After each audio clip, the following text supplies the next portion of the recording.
It is both an honor and a privilege for me to join you this morning at the historic Guildhall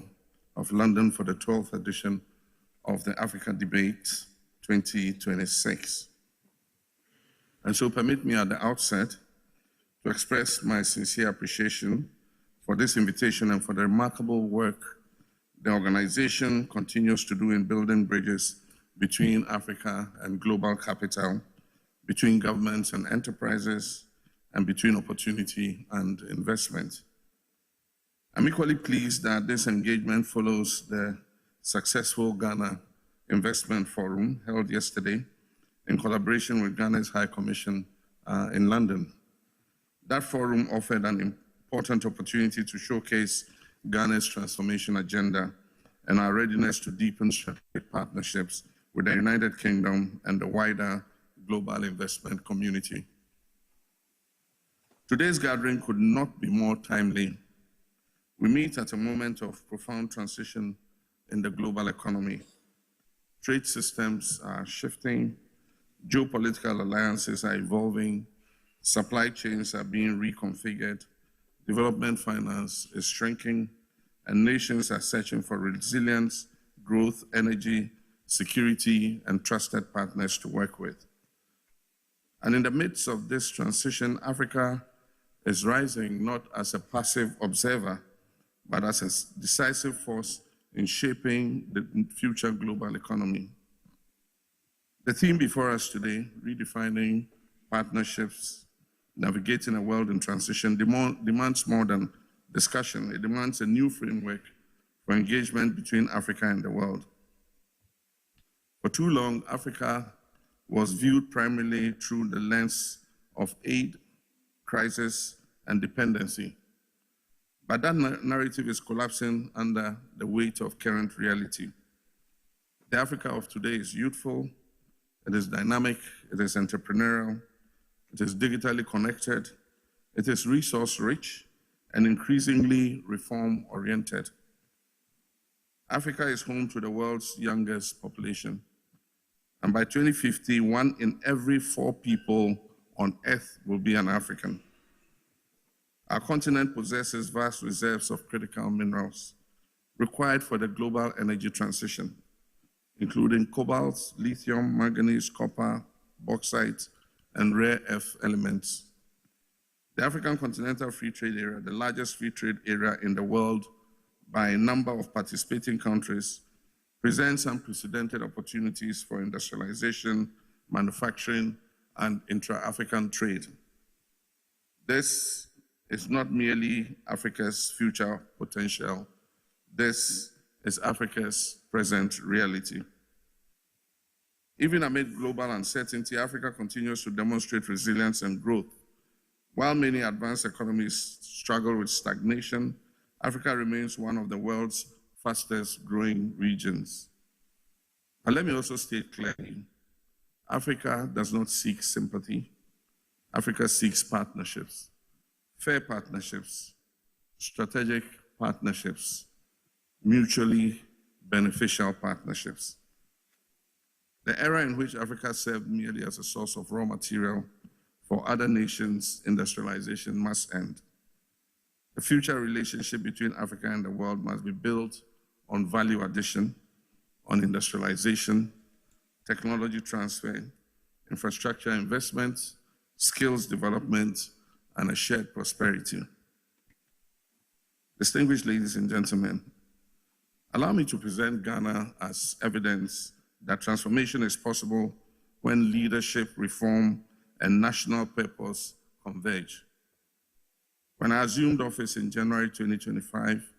Ghana was confronting one of the most difficult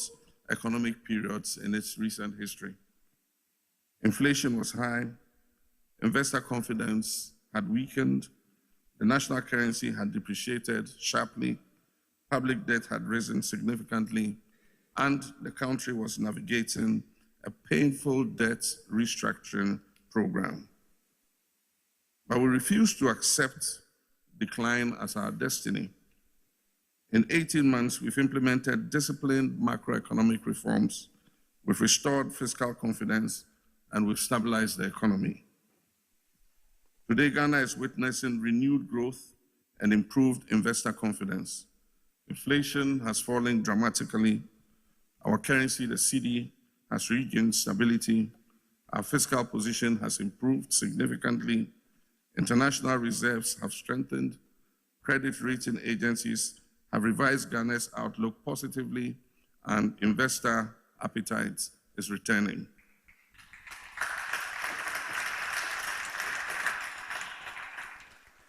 And let me emphasize that this recovery is not merely statistical, it is structural.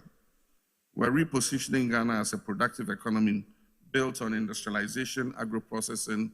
exports, logistics, digital transformation, and value addition. Through our 24-hour economy initiative and accelerated export development program, we're creating a new growth model designed to expand production, increase exports, create jobs, and improve competitiveness. This initiative is not just about extending working hours. It is about reorganizing the Ghanaian economy to maximize productivity across manufacturing, logistics, transportation, agriculture, pharmaceuticals, digital services, tourism, and the creative economy. Ladies and gentlemen, the message I bring to investors today is simple.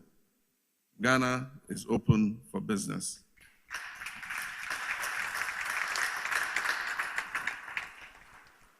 But beyond that, Ghana is ready for strategic partnerships that are anchored in long-term value creation. Our government is undertaking major reforms to improve the ease of doing business. We're strengthening transparency, we're modernizing our infrastructure, and we're creating a more predictable investment environment. We're investing aggressively in our transport infrastructure, roads, railways, and ports, energy reliability, agro-industrial parks, logistical corridors, aviation and air cargo systems, digital infrastructure, skills development, and innovation ecosystems. Our flagship Big Push infrastructure program is creating investment opportunities across road, rail, energy, housing, water systems, and logistic infrastructure. We're also prioritizing local participation in investment partnerships because sustainable growth must create domestic capacity and shared prosperity. For investors gathered here today, Ghana offers political stability, democratic continuity, strategic geographical access to the West African sub-region, and a government that is committed to reform and private sector growth. And importantly, Ghana offers clarity of vision. Redefining partnerships requires honesty. The current international financial architecture remains unequal and outdated. African countries continue to face disproportionately high borrowing costs despite carrying some of the world's greatest growth potential. Climate financing commitments made to developing nations have remained largely unmet. Technology and innovative ecosystems remain heavily concentrated in the advanced economies. Trade barriers still disadvantage African producers seeking access to global markets. This must change. True partnership requires trade that rewards value addition. Africa must no longer be seen as an exporter of raw materials only to import finished products at significantly higher cost. Debt reform that supports development is needed. Debt restructuring mechanisms must become faster, fairer, and more inclusive. Climate finance must be delivered. Africa contributes the least to global emissions and yet bears a disproportionate burden of the effects of climate change. Africa's digital transformation must be driven not by dependency, but by collaboration and knowledge sharing. Global governance institutions must reflect contemporary realities, including Africa's demographic and economic significance. Ladies and gentlemen, the United Kingdom has a unique opportunity to redefine its relationship with Africa for the 21st century. Beyond our historical ties, there exists today a strategic economic imperative for deeper UK-Africa engagement. Africa represents one of the world's greatest growth frontiers. And for the United Kingdom, partnership with Africa can strengthen trade diversification, investment expansion, energy transition goals, financial services, and innovation collaboration. For Africa, partnership with the United Kingdom can accelerate industrialization, infrastructure development, technology transfer, education partnerships, and access to capital.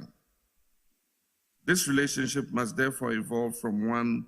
that is primarily shaped by aid to one that is anchored in enterprise, innovation, and investment.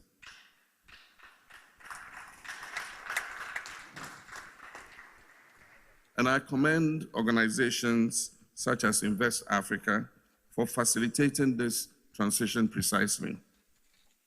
To the investors gathered here today, Africa is not a risk to be managed.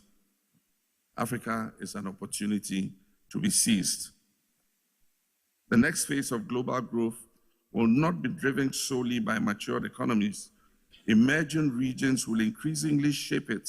as population expands, urbanization grows, consumption rises, and untapped productive capacity is realized. And Africa represents that frontier. And Ghana stands ready to serve as one of the continent's most reliable gateways for investment, manufacturing, finance, innovation, and regional trade expansion. The opportunities before us are real, and the time to engage is now. Guildhall has witnessed defining moments in global history. And I hope that this gathering here today will also be remembered as one of those moments. A moment when Africa's voice was heard clearly, a moment when global investors recognized the scale of opportunity emerging across our continent, a moment where partnership was redefined, not through dependence, but through mutual respect and shared prosperity. Africa is not waiting to be rescued. Africa is building. Africa is innovating and is transforming. And Ghana is proud to be part of that transformation. As our late President Kwame Nkrumah reminded us many years ago, the future belongs to those who prepare for it. Ghana is preparing, Africa is preparing, and together through genuine partnership, we can build a more prosperous and more equitable global future. And let me also state clearly, Africa does not seek sympathy. Africa seeks partnerships, fair partnerships, strategic partnerships, mutually beneficial partnerships. The era in which Africa served merely as a source of raw material for other nations' industrialization must end. The future relationship between Africa and the world must be built on value addition, on industrialization, technology transfer, infrastructure investment, skills development, and a shared prosperity. Distinguished ladies and gentlemen, allow me to present Ghana as evidence that transformation is possible when leadership, reform, and national purpose converge. When I assumed office in January 2025,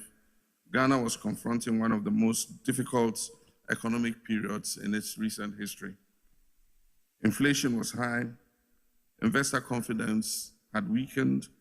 the national currency had depreciated sharply, public debt had risen significantly, and the country was navigating a painful debt restructuring program.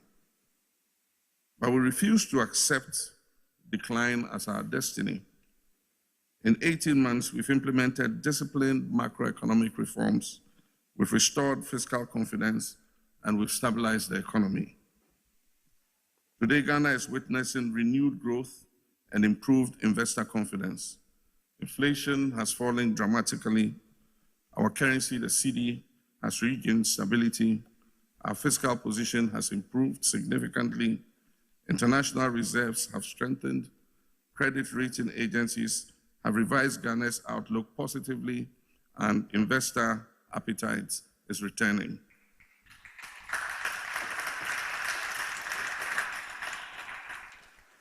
And let me emphasize that this recovery is not merely statistical, it is structural. We're repositioning Ghana as a productive economy built on industrialization, agro-processing, exports, logistics, digital transformation, and value addition. Through our 24-hour economy initiative and accelerated export development program,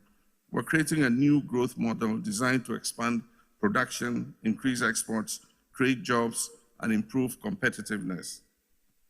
This initiative is not just about extending working hours. It is about reorganizing the Ghanaian economy to maximize productivity across manufacturing, logistics, transportation, agriculture, pharmaceuticals, digital services, tourism, and the creative economy. Ladies and gentlemen, the message I bring to investors today is simple. Ghana is open for business.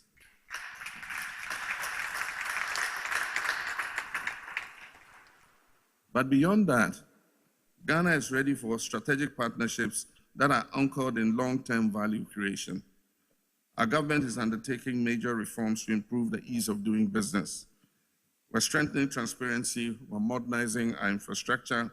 and we're creating a more predictable investment environment. We're investing aggressively in our transport infrastructure,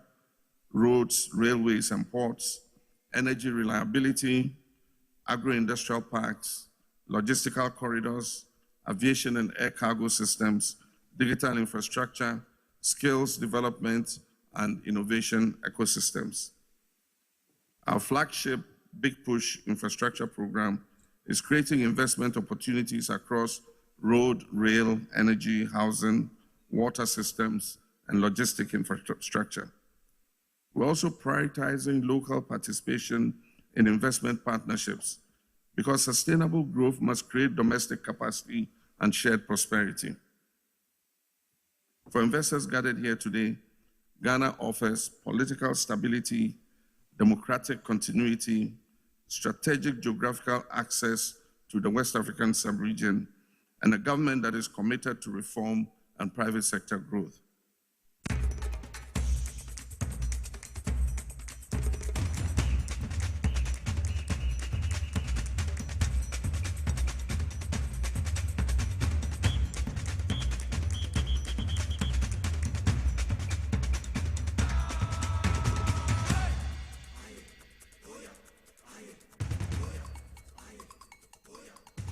Chinaria so me mo akwaba build ba power 97.9 FM na fe TV XYZ inside politics jumedi na braso say ye de beba ofie ye de beba okam ani wadwumam ana ba bibiara sabre won so watimi age brese wo man Ghana nsema hodo a etwego de senedi ne fata se won so betimi anya ho ntiase na bibia na kwan pa biara aban efa so na fe wachechire wo man Ghana said dia hoto ene anije ne asetena pa bebre wo ye sika semu wo ye djuma temu no me wacho won so watimi abomode na wanya ho ntiase ti fi sabre ye nkopem se 6 pm bebo kan ho ne ni sajmede embom uko Facebook ayen platforms no wo ho at power 979 FM and at TVSYZ ewo Facebook nemum obomode kopie mo YouTube a XYZ broadcast na fe wajebre na inside politics jumedi a etwegu no wahwebi na wode wadwenkyere e de ato ase wo mrepam no ye bejebre na yakenkan won so messages no e de ama na fe won so wu sampa wo kan obi ana wo man Ghana guso wo fa ntema pa bi di fra okwa misia Mr. Rab Jampo Mr. Peter Cranton Abbas Mr. Emmanuel Nete Mr. Emmanuel Kisi wo mo na wa misia Rab bia na o ma hyehyɛ na o TV ni so aye kama e de ama no wahwe dwumedi bi Lizzy and atwi many makeup ene Francis ana William Sifane gina cameras na chi a wo mo so wo mo dandan cameras no se be no betimi atwa dwumedi wi e de asom wo Mr. Kelvin Asante enemy producer wahyehyɛ dwumadi nyina sɛ me nso membra na me medi ho chiame na yemfensom wo man Ghana midin de enke Obrempong the grassroots president okuapamai kania tutu akuapem de hye Nyankopɔn enhyira amempene da sa abere bia wo so gebre sɛ yenni sa dwumadi emfemmum sɛ bɛyɛ no man Ghana ebetimi akoso na wafa ne ntema pa bi e de efra ene ensam ahodo no anegu yem table yi so a yebɛhwɛ na yabiebiem apempanifo a sensemi wo moti ase ye ne nkyiremu esefata no ye nyina yetimi age de free omo ho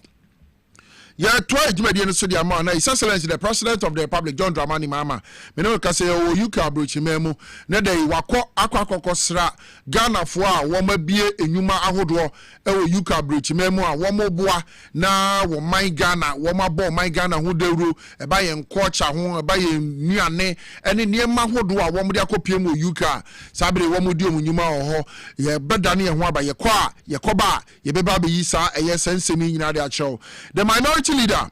Honorable Alexander Afenyo Markin, a year anti-LGBTQ plus in some Ekoko Brino, Yebedo Sukwe running Sembia Waki candidate, and it's a say the Waki Cano, Naya Shase, and Penyapa in 2024 and Casacriano, Bela, Womodio Masasa Selma Sebejum Senka, the then president, Nana Dankwa Kufado, and Confan in San Shasiano, not minority, no my ready. So mo be sign and as bill no wo mo said that sign keke na mum na intention bi ani wo say wo mo be na yemra wo man Ghana mu a ene ye bedi san komo no na afi ahwe the former finance minister the mo man Ghana Honorable Amin Adam wakasa die ntikura MPP amanyoko no sa time wo mo unsign anti-LGBTQ plus bill mashebejam for the omsasane effect and impact and betimi anya ewo economy ni so nyina no what is ensemi nyina no atuja ye beje bre na afi ya domusuko akoho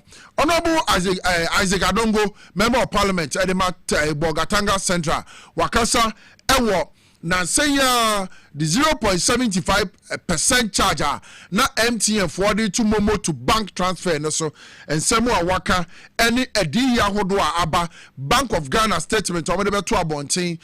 kwan ben kran the fast so ema MTN for no mpeso mutu sa na mo no ebusia sensemi ene ne ayaboa no nyina wa ha ye de ba beso mo ye beda ne ye ho aba ye koba pe ye de mu nchiremu ese na fata e ba beso mo twen ye ba sia.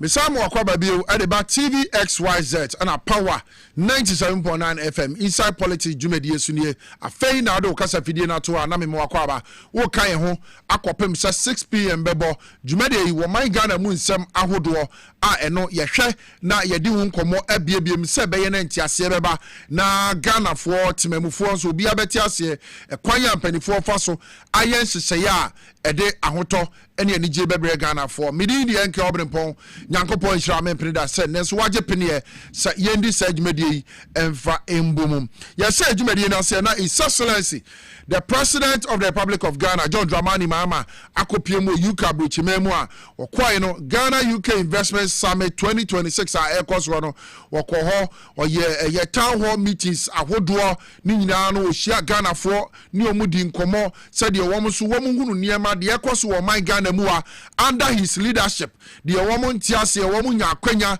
ebisebisa na omampani sa de we ekoso no etesen okyerekere wo mu bako owie no and I say, wako no akonvesete Ghana, wamwa a business, I would ewo UK, wamudi promote Ghana emiane, wamo bo Ghana emiane hu deuro, na wamenyi yankwa ya mamreni ya mania hodwo kura nyina nso no, di chire amaya hodwo, ana amaya foforo, sadi Ghana, ye nuane sifatie, ana sadi Ghana, ye niema esifatie, ewo UK abonten so. Yanko share video nimra, wabra His Excellency the President, John Dramani Mahama, ko UK na obviously, businesses are eno ewo UK Ghana for ana abomodin na omabie eti wo hwe eno ana wakopie shop ni bi ewo UK woni omudi nkomo na hwe Ghana nnuane ahodo ewo shop yi mu a eno no wo moto wo ha obi biara eti watu kwanya fi Ghana na wo UK kura no a sa shops yi ana businesses ahodo ya wo mabia product ahodo e wo man Ghana bebre no wo mo de akoko gumu o UK entia ne unya fa ho na no na waje bibi biara na wo Ghana wudi se beye na ma wo mfe eye se nnuane ni bebre o mampani John Dramani Mahama ebo Ghana fo a wo mo ebie se nyuma yi abaso UK say woma yade say woma timi ebie sa shop si ewo nkrofo aman so eno ama womo eye enuanom Ghana fo a womo so makopie mu ho no abiribia ne enuane a yedi no Ghana ha no a na omo didi ansa na omo kɔ no womo timi kɔ sa bia ya womo timi nya sa enuane ni didi apart from enuane there are so many shops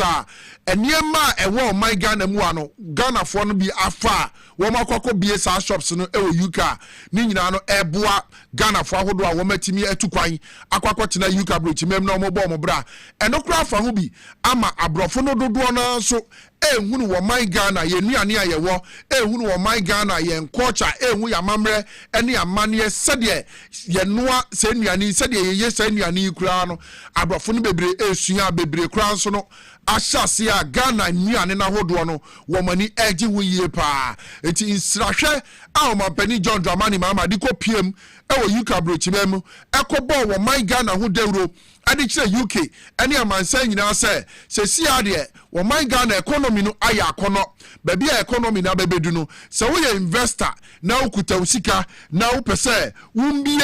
eye ye friend se enyuma hodo ewo man Ghana mu hade a ene na ekwan eda ho a se wo de usika be hye man Ghana economy no mu a enya de abehwere usika da because inflation is stable your currency is stable the KPIs ni nyina perform very well kire se wo man Ghana your economy no asan aya akono bi ewu a se wo ba wo man yimu na se wo de usika ba be hye mu a abusia enya de abebo kada na emu no ebem wonya mfaso na usika wo de aba be hye o man mu no one boka nti Excellency the President of the Republic of Ghana UK awo ya wokobo sadawure di kire oman no eka ensem a ekoso wo man mu niema a wo mu di gu akwam sa biribia no wo mu beye ahwe se ye economy no ahoɔden gyina hɔ enti se okuta sika na wo de beye investment wo man mu a suro bia nim na emom no ba mfaso bia so a won so wo expect se won sabeka no won sa ebetimi aka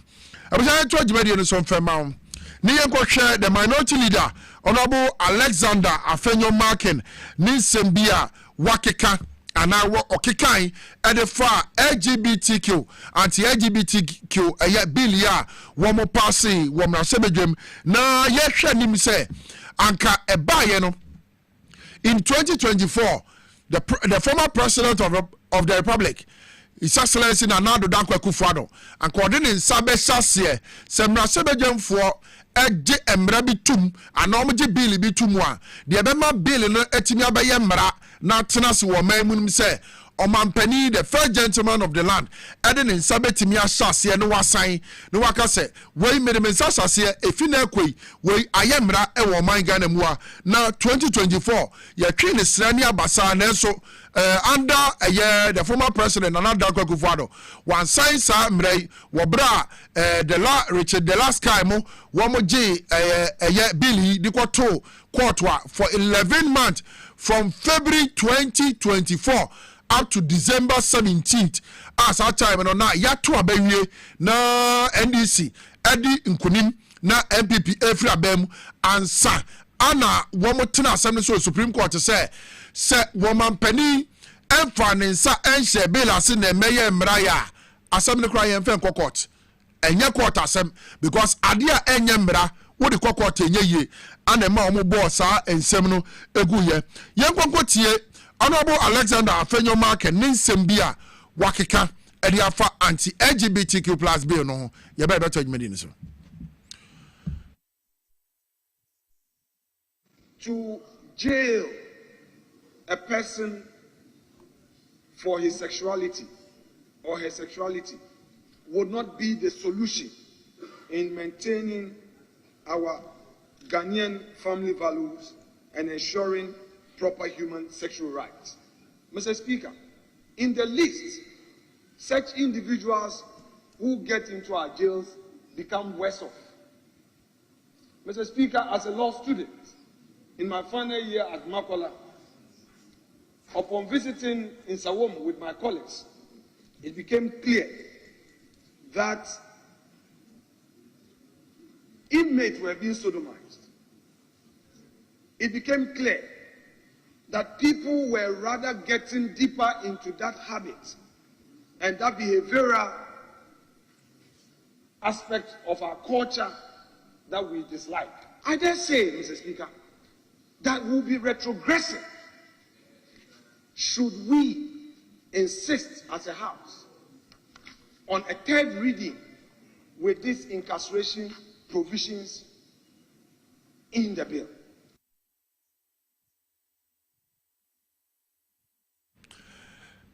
Enti Honorable Alexander Kwame Afenyo Markin Osahini, Minority Leader, Member of Parliament for the Good People of Ifutu, Anna Walker say, na sensemi a wakai, and then waka be before from uko Facebook a woni wo ho okotro say emra eni se emra ehye wobi a wachusu de obedo no se be ma chusu se obedo be ma ana wo ba chusu se obedo ba no eni se emra bia etimi etechire wom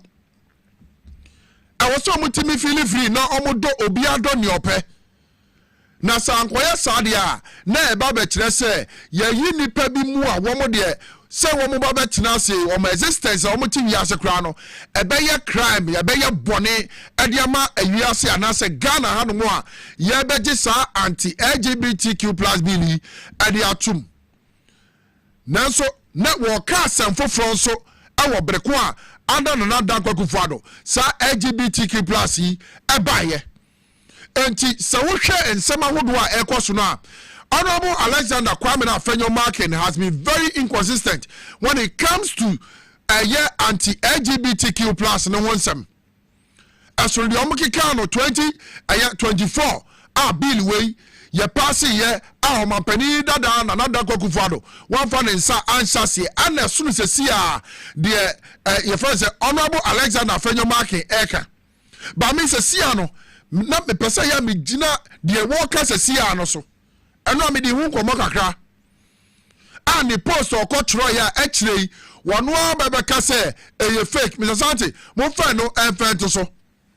sir the kai say a law that imprisons people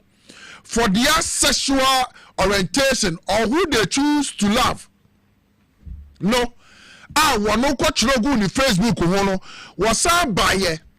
ebe ka tro my say kindly disregard post account was compromised. This same thing oko X okotro to wo it is a Facebook diano was compromised. Now honorable ye bi say ewo your friend is saying X no na eno so no was that too compromised and what on video say wo wonyi say obi eye gay obi a lesbian I was say a corner and go to a fiase. And this is yes, sir. Now, yes, I crown one. A bema woman, yes, I near many nano. Ya shall mokina moma because Okoye in various prisons no more. This gays and lesbianism a big question what did that according to your statement. It is a share and someone what can with video. And in someone who called Facebook who called Troy, not honorable Uber catcher and say, work out, you know, it was compromised. I wouldn't him the Kodia crowd would be a hacky work out to look at church or Sadi my way, wouldn't him buy a Sadi and copy or 1. Honorable some of us yet ye. Because on video, what defended some of these things are watching on social media and so on. So which is which? And now videos now ukasa wo mu no so no den dey see wo and na nya wo na ukasa wo mu ana ayame yase bepe mu ne awo age we mu ya hwe se sa eniema yi ya di agro na ye gusu di bi ye politics na ye best set the record straight ya di lay down rules and regulations abebo wo man Ghana ho ban na wo say ye kese bia anto ye gusu di ye politics Yegusu di ya amanyosem. Ye hwe say anka bill no MPP4 ebi hwe say anka bill no be remain of parliament. Because 2024 ye pass bill wo na so bedwam a o mampani dada na nada kwakufado amfa ne nsansa se no the MP NDC kasaye se nanado nsan nanado wo for nsansa se na meye mra entiene no MPP aba wo mo hwe say bill no wo mo di beye campaign wo mo hwe nim and kopem next year 2027 na se anti-LGBTQ plus bill yɛmfa ɔmampani John Dramani Mahama NDC aban ye ensan ya yɛbɛte nkɔmmɔ foforɔ bɛba sɛ yɛkan yɛyɛ deɛ mo se yɛnyɛ yɛntimi nsan ampa yɛntimi ansan na wɔn mu de yɛ campaign wɔn mu hyɛ mobɔ wɔn hyɛ asɔfoɔ bɔ wɔn ɛne de amene wɔde kasa yi the Catholic Church president ɔda wɔ asɔre wɔ bɛbɛ kasa say they don't want a hollow anti-LGBTQ plus bill. Woman pay bill be a tokro di them. Say the minority no eka ewa bonte say usha bill a woman de kwako man and not kwako fado. In a year February 2024, woman pass ye ewa brasebe dwemno. Sa bill na nsemu na woman no say and just hana sign some net here. It is some no money at home, no. Say, I saw for them. I saw for a sorry ebem. The Catholic Church, and the Kayaba, woman because I'm saying, say anti-LGBTQ, no, Yaba Passia, one woman paid the tokro di them. One, another woman shall him say, the tokro di them, no, one more begiatum, say, we tokro di them. Amendments. Any assumptions say course so I na sebe dwem no ayan fo na ye na MPP fo nka ho na reverend team for jo sa committee no ntisu bi adia Alexander Fejo Mark on one kasa propose ye in 2024 say harsh sentence bi wo mu a wo mu ni say emwa enunti ana sa bill no wo mani endi akire say Nana Dankwa Akufo-Addo ani ebe sign. Today you've been part of that committee.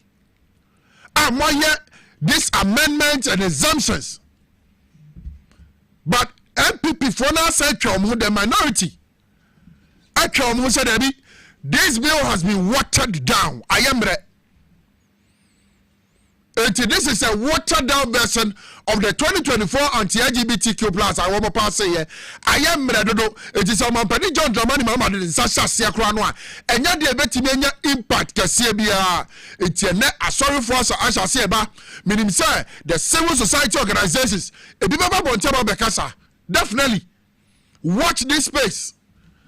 That is what they want to do because they want the bill to maintain. And I say back camera sebedrum. Na ometimi dia ye amanyosem womanya bi dia ye campaign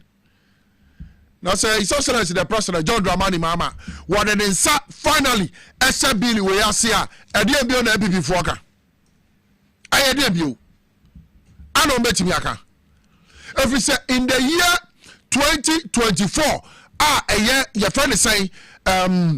anti-LGBTQ under the MPP one more sign you know abusia Ankwanko do Nana Dankwa Akufo-Addo the former finance minister Honorable Amina Adams wama be catch say ampa na enya dia under the MPP no mo pese o mo sign we say the anti-LGBTQ plus bill no woman sign the under the MPP ne kire say ya dia wo mo di o mo nsa hyase a ankoman betimi alusu the your friend is like $3.8 billion. Former finance minister, Amina Adams Neka says some way. Say, what would you say? Nana Dankwa Akufo-Addo. What would the commander so in such Sasia and Kagana Belusu $3.8 billion. And even IMF bill out of Mukwano and Quebec says our program. No, yen share the former finance minister, Amina Adams. Nin semi or the two dra. Yaba enjoyed mediation. Okay, yan to so se eno bedua ye bebo modern na fe ye yidi akireo the former finance minister your friend say Amina Adams ninsema wo ka ye ade fa yentia 2024 under the MPP one pa hwe no one sign bill no because sekoba ne sa anka Ghana sikasem ebeye basa emano aha economy no yan to dwede no so fa mabusia. Okay, young question video no. Are you ready now? You voted for the law. Yes, I voted for the law. You voted for the law as a member of parliament? Yes, because it was unanimous, yes. It was, yes. So you voted for the law, even though as finance minister, you knew it was going to have a detrimental effect on the economy. You voted for the law?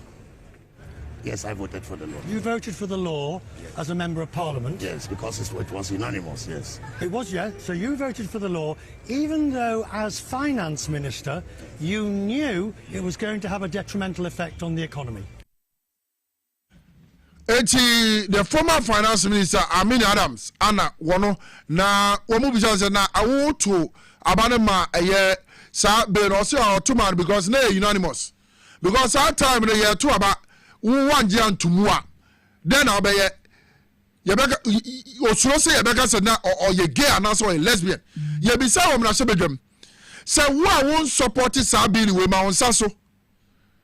And Obia ye din, not just say, Obia support it into Ottomano. Name no patch remudia, not just say, one more as sign, Sabi no money by Yemra, and Kabeha or my Ghana, our economy, and one son Semho. I was told Median so, and from Mawaha. Now, Honorable Isaac Adongo, a member of parliament for the good people of Bogatanga Central, and West Posey, Kojo Ponkruma, member of parliament for a year of Fwasi, Ayirebi. Sir,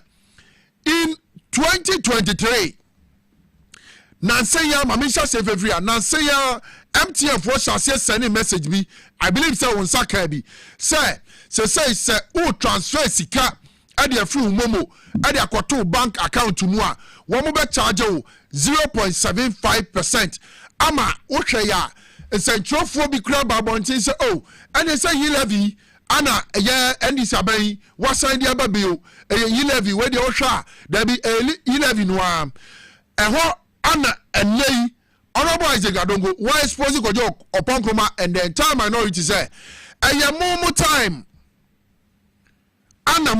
Mumma who quite say, MPP for MTN for in 2023, one more MFA 0.75% charge from Momo to bank transfer no FMRA etia denti ana nei MTN for eba be hyasia mudi asem ne ba be hye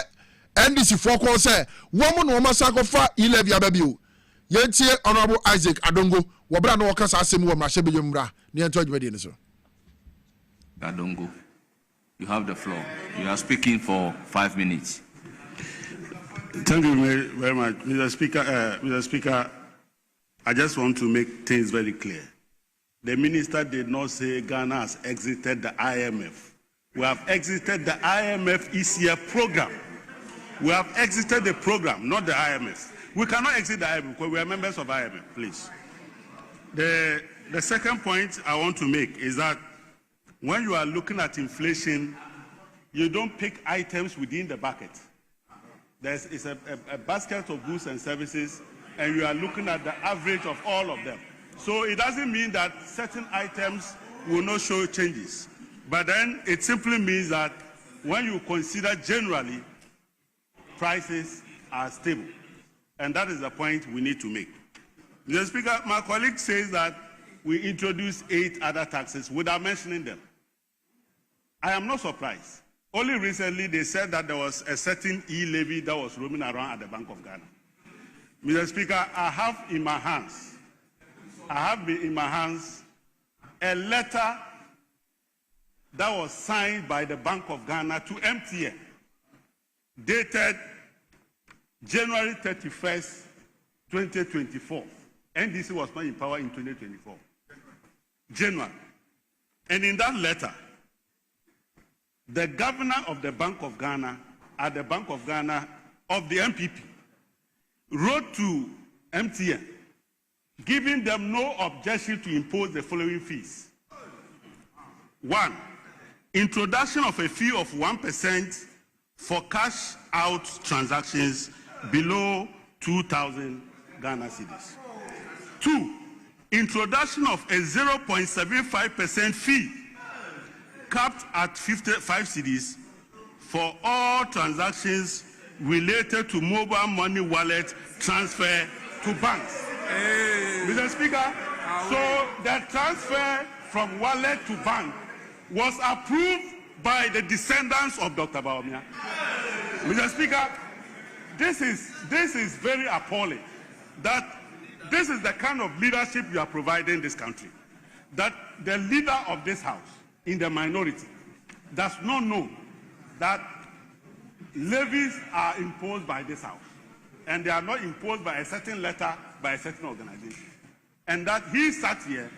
we never brought any e-levy to this house. In fact, we abolished it. We have not come here with e-levy. And somehow he sees a letter somewhere and impugns that this house has brought back e-levy. Mr. Speaker, the people of Ghana has already shown them that their credibility is the reason they voted them and put them where they are. And for them to go around lying to the people of Ghana that somehow or another some 0.75 e-levy has metamorphosed into this country from the Bank of Ghana. The letter is here. And I'm willing to table this letter so that you will now know that they are the people who impose double e-levy. They imposed e-levy in this house, went to Bank of Ghana, imposed 2 e-levies, and they are now turning around to say that we have imposed. They imposed e-levy in this house, went to Bank of Ghana and imposed another 2 e-levies, one for cash out and one for wallet to bank transactions. Mr. Speaker, and these are the people who went and held press conference.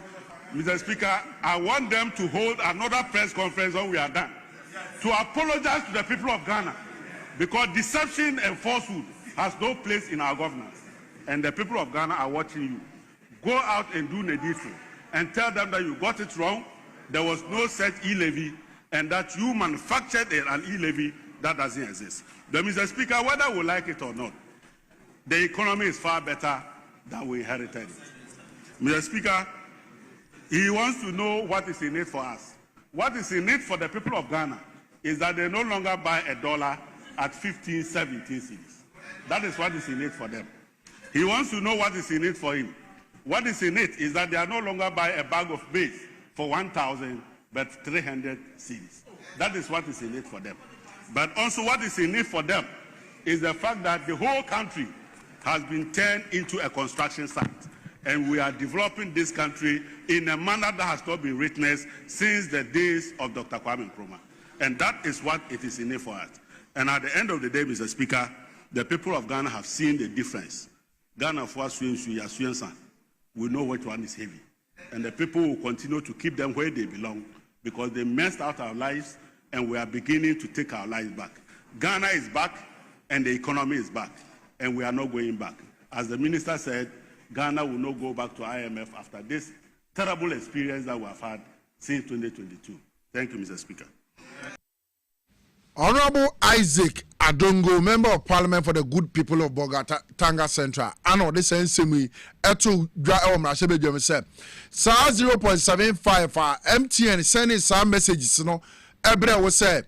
Nka, one more shasi Juni, na o transfer sika, and a few momo wallet to me, call bank account to moi, one more charge us our amount, no, and yes, I believe so. Na, Grate Kitano, on the 31st of January 2024, and a Bank of Ghana, actually come MTN say, and yadia objected to sa charges ye MTN for person mo yen nti o ma mo kwan say wo mo nkonkoye na eye no wo pi say a whole minority leader a wonim say enya de a wo bibiara betimi de yi levy aba mrasebedwam enim wo hwe na watimi adi anim akoye press conference na press conference na wakwakoye no na wakasa wo mu say wono minority leader NDC for at the e-levy aba eye ne nwanwa yie pa eti letter Bank of Ghana for dated the 31st day of January 2024 no eno anegu nti no levies mienu a womo assign anka womo ma MTN for edi aba no Mr. Sante enyina ho na fe ye ni eho no no nkomo kakra na Ghana for intimate ase eti levies mienu a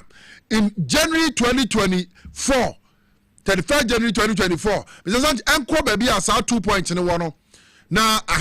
no mame also introduction of a fee of 1% cash out of a year transactions a year below 2,000 Ghana cedis.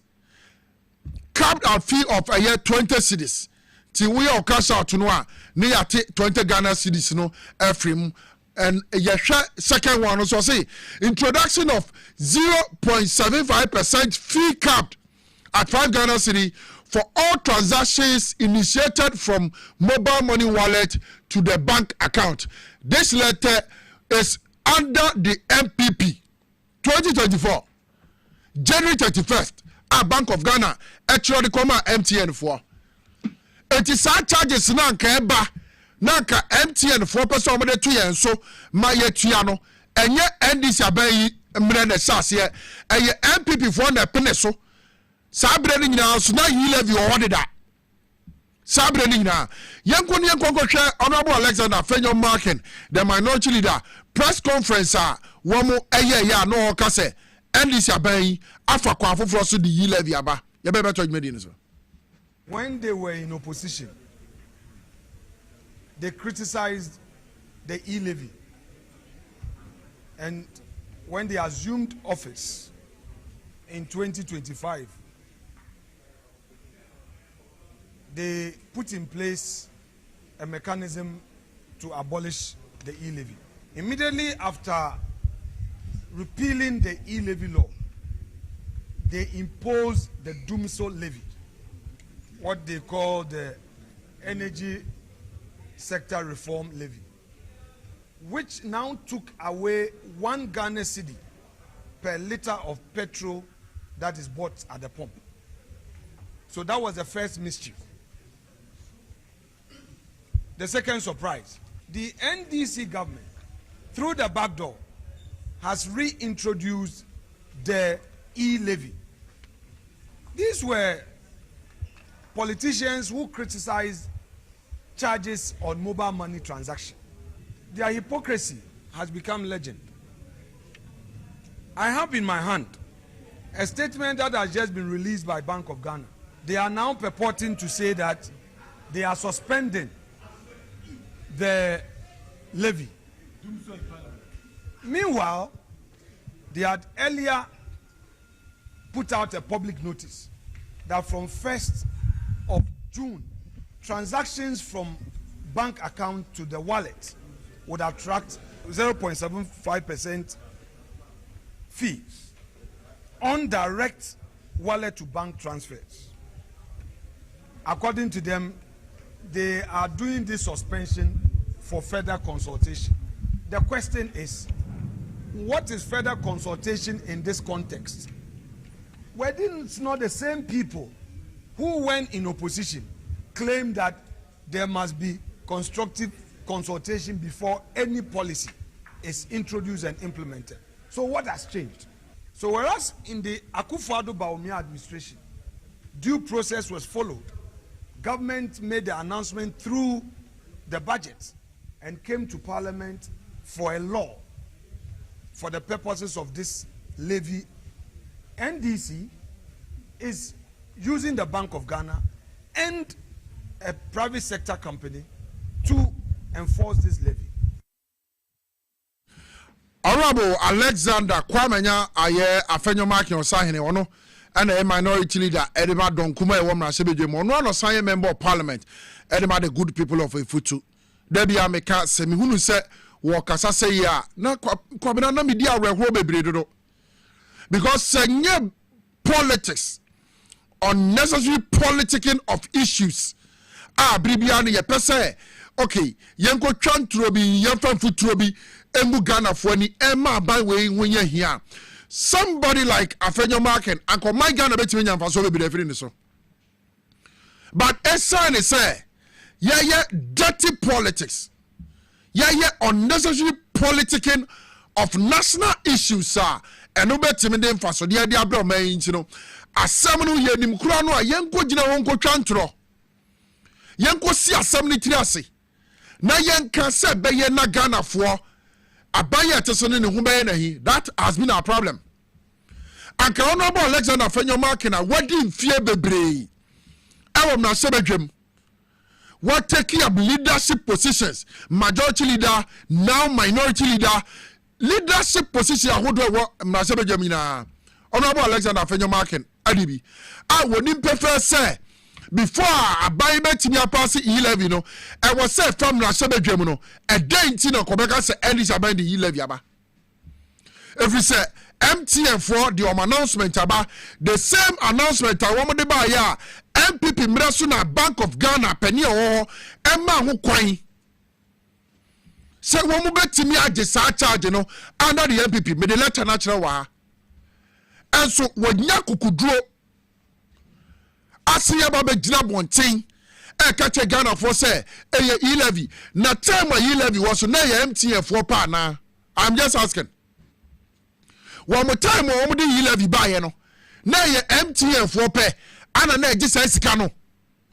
ana say across network obi biara no charge sai e11 no we Charlie say on ka one nka ho other networks nka ho eye MTN for pe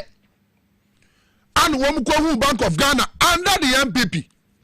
say wo mu pese mo for sa charge we mra the 0.75% no who transfer we sika de free momo de akọ bank account wo mu betew under the MPP enye NDC and nay Honorable Alexander Fenyomake, a minority leader, a lawmaker, I will know what take a memoir see any say. A ban be anyone will no better me the 11 yaba, one make what air from na sebegem, what ye be bad politics in tea, ye be propaganda, ye be jandam in tea, what could you know a catch a gun of one now say, and this ya banyi, abo modia for kwa bonus to the 11 yaba. Because I was seeing 2 foot to Ghana for any. Wọ́n wọ́n kásẹ̀ na NDC by 2025 a wọ́n mu yí levy view ọkùnrin no wọ́n mu san fa kwan foforọ so ẹ̀dẹ̀ ẹ̀yẹ D levy by ẹ̀yẹ dumso levy a wọ́kọ̀ filling station wọ́kọ̀ tó petrol wọ́kọ̀ tó ẹ̀yẹ diesel a wọ́n mu pẹ̀ kwan bi so de 1 cedi to every litre of ẹ̀yẹ fuel so ẹ̀dẹ̀ ma Ghana ní sẹ́ wọ́n tua mibisa Honorable Alexander Fenyomake say wọ́n mu for D levy 1 cedi and to so Magana Fuentiano. In 2022, we bought a liter of diesel, 23 Ghana cedis. One more fat, your friend said, D-levy and to so yatiasie. But we bought a liter of diesel for 23 Ghana cedis in 2022. So a gallon of diesel, and here 4.5 liters, no, it was almost over 90 cedis. In 2022. And then, even with the D-levy, said Dasua, how much are we buying a liter of diesel in 4 stations? How much? And this is because of good governance. As I say, you pump and trouble more than you Modiani D-levy ni so you turn to 23 Ghana cedis and then D-levy da so you turn to 16 Ghana cedis and Modiani na ema Ghana for nsu. And this same Honorable Alexander Fenyomake, he is part of the reasons why you D-levy no you the two and this is for the two so because one who board chair at my electricity company of Ghana. Under Alexander Fenyomake na no ye board chair anima ECG no and ECG containers no woma kra ne ma de afia brochire a wo mo de be sese Ghana ye nyiram kania over 2000 ayirai under Alexander Fenyomake when he was the board chair.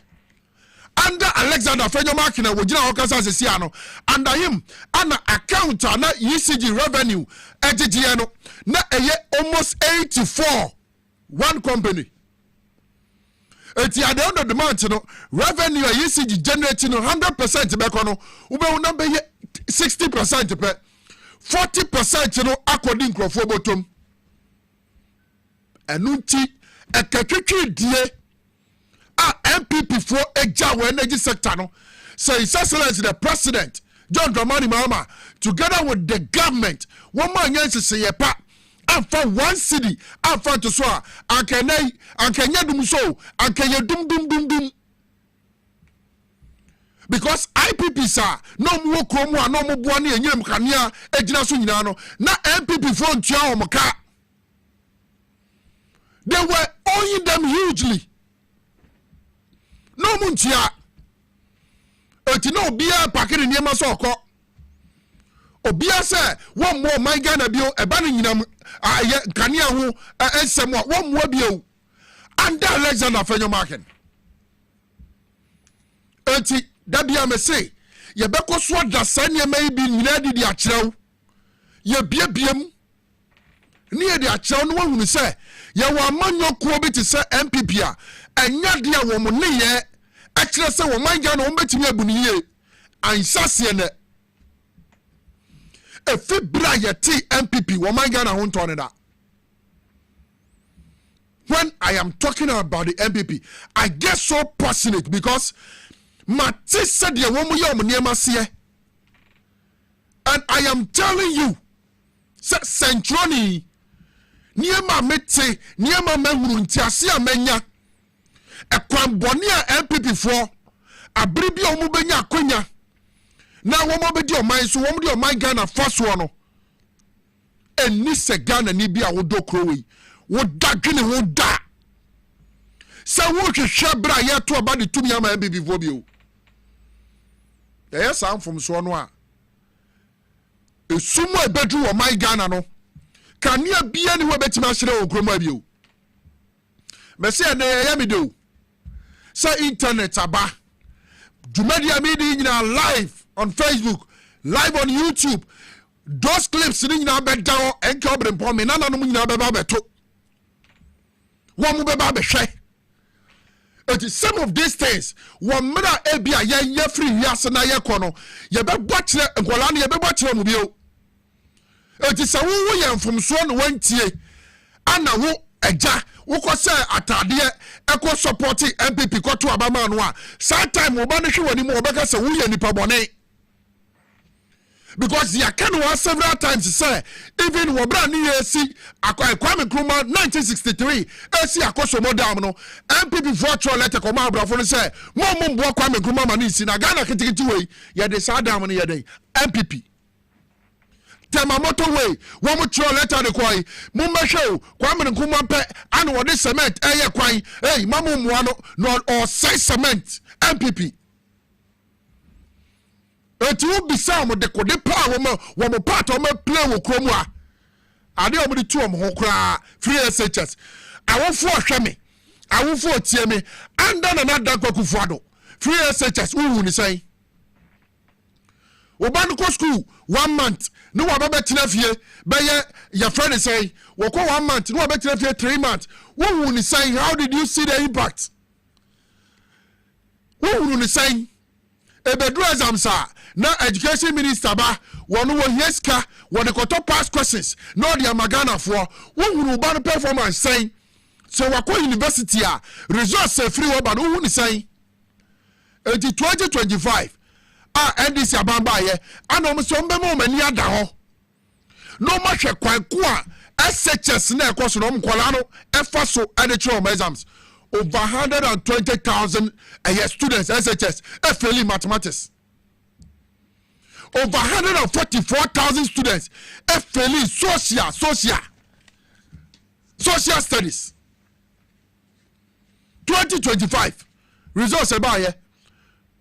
because na free SHS no woman him say a campaign promise yan deliver Ghana for the bebo ye ntiri so enti kwan bia so me na da kwakufu ado meye and was sase edeba ye enti look at the impact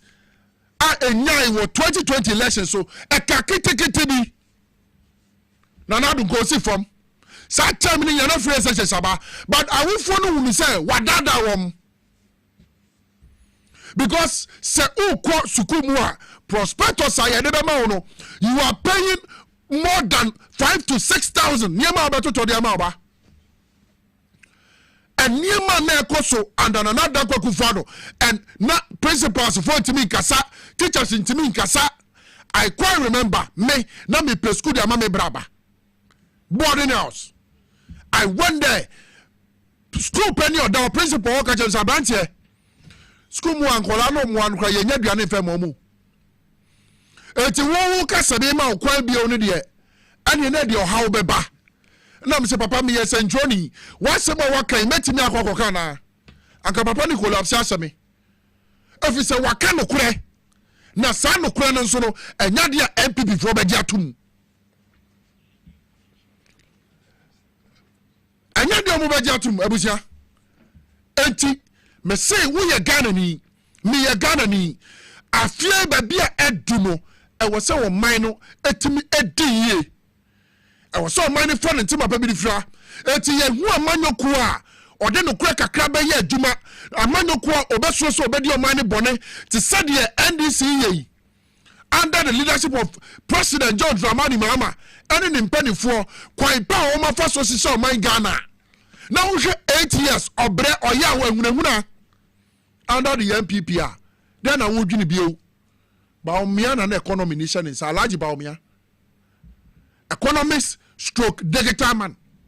I didn't know the economy no yabako so kan crack wa ha ITBS YZ live on power 97.9 FM inside politics jumedi esu ne abusia yanko victory garlic mr for homra wo mu wo nuo no so yare wa hodo a esa no etu ase kra nti se wodi wo mu pe wutibia kopa bito ebebo yanko mna to jumedi ne so enua victory garlic mixture na wati ni dina tia ni se na edro ni tie na no pasem ne se edro wi adwuma eye titiru pa ne se ebeboa ananna ne srade ewo ni padua ni muntin mu ama ohu atɔ kra de dika obabi wo ho a okomfikyire a ema edro ewu hia ye victory garlic mixture ebi kra wo bekɔ a ewie wo ansa na ba eye victory e na wu hia wunya victory no ma na busumi biara ubenya ufikyire akwa empa ho kra eno de akira obi wo ho ani ti ne te dwa no obi wo ho ye adwuma kakra bia no abre na nakoma bɔ ne periperi ni nyina ye mogya entimi mfa akoma nu nkwa adwen mu eno ne kofa saa de ne ba odofo mesrew so wo ho na wonsem ta adwew ebia wonsa no sei ana wonam ro mu na esi fom no kra ewew ana ayetufo se de edi fom ato mpaboa mu a eye victory na me kan fama wo unum victory asa no ma ye bobɔ so nyina no ebegyae de oto ho anadwo a wontini na wohia victory emframa nyankopɔn de ama ye se ye humi wo de wo humi a na wo tie so obra eye victory na betimi aboa wo ye wo bi wo so a wo ho ana ne yamahye no a obia na ne ka obia nya ne hwe obi wo so na koma bɔ ne periperi ni nyina mogya ne ntimi ne afusa ne ye wo ni padua no edura wunya ye victory garlic mixture de watwa bra ya bia ya na se kokodue ne nam no ye ne basa eye victory na me kamfo wunya victory bi no a ebeboa wo se doctor de wato aduro so sane a ubetimi anom victory na ka waduro wonna ne se waduro no na abenu ma meat abiasa no anom we so na abenu ma no anom victory no so achi meat abiasa wo ye ne sa bibia abade kama ma se wona se tata wo ye agya ho adwuma mesraw edura me kamfo ma wa ye victory garlic mixture mesraw nipa ne bia danse a ye pese ye fa wo ma danse na tie na se wo so koto a ubenya sa danse kro no a ntwe mi nyini mi mpedwan mi ntumi ni di mi yare so mane ko be 12 years di man nu ndro mo jedru 5 minutes de trim matutu ana se na meti TV ntumi na mehwe ne mu se mo tandro bi esi victory herba victory garlic mixture ne mi ntodro sa ba modro no asa modro no eye papa ntumi ni di o mi din sa no me di afi bi no se di ya na afi insana afi no mtumi di bi afi mi di ma edubone sa bi semi anu so no mtumi di anu so mi be mu sa afi de anu so be du bi no mtumi di bi afi mi hu de menya me won bi ti edo no kan wo TV so a na mi koto bi ni me edo no anopa ani awiane anwumre no ande no si afi mi ampara mi no adi bi am mtumi di mi si afi na tola tamiko ya black masa modro no die edoni ye na nyame nhira mo ajime pa me problem ye menstrual pains nda ne kakra o so timi me nya me menses no bosum ni ma me bre pa me brankasa me timi to tondro no na ne se man ti se yesi ye bidro ha na makoto ba bia me wem timi fa ka ekọ obi kru so ekoto bidro me timi no abi tese na victory ni de in fact I don't know minim de wo mu de me ko tobi me tie advert no TV so sada na me sorry anwumre na me ko toye na da dana me say ade yi to me paade mu no moja tropa yi to me paade mu ti me twa to me phone no so kura say ha adwene a enka me de betum aka ho na ma hye te say so wa hwe ye kwa baka se na bia me ya bo hye na me no maduro bi te say efi sada na yi sa moja troa no to me paade mu no me nya mezes no maduro ema me hu sa emoja se bi like say kwoti te say ni nyina flow kama to victory tie mentimi enja ento ho nte to de bia na mo ba abaso am me so abaso na eduro ne me di hu adanse obi si me de cholesterol sa de bone na aba mi nipadua ma be dia tenase waduro ye victory garlic mixture se wunya victory ne no ma cholesterol ne se ne nani e density bia no victory be yi ni nyina afi nipadua no odofo wo pedia to anama ne 024 25 45 633 024 25 45 633 and 020 129 3280 020 129 3280 a victory mkunimdie ne ade bremu.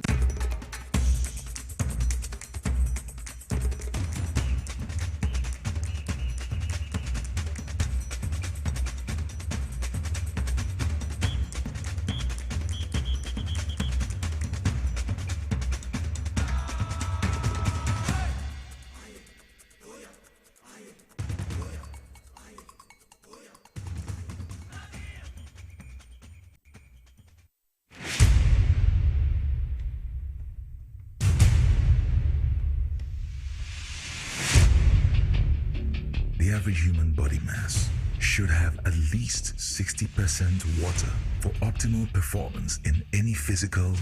or mental exercise. We can help you maintain it naturally.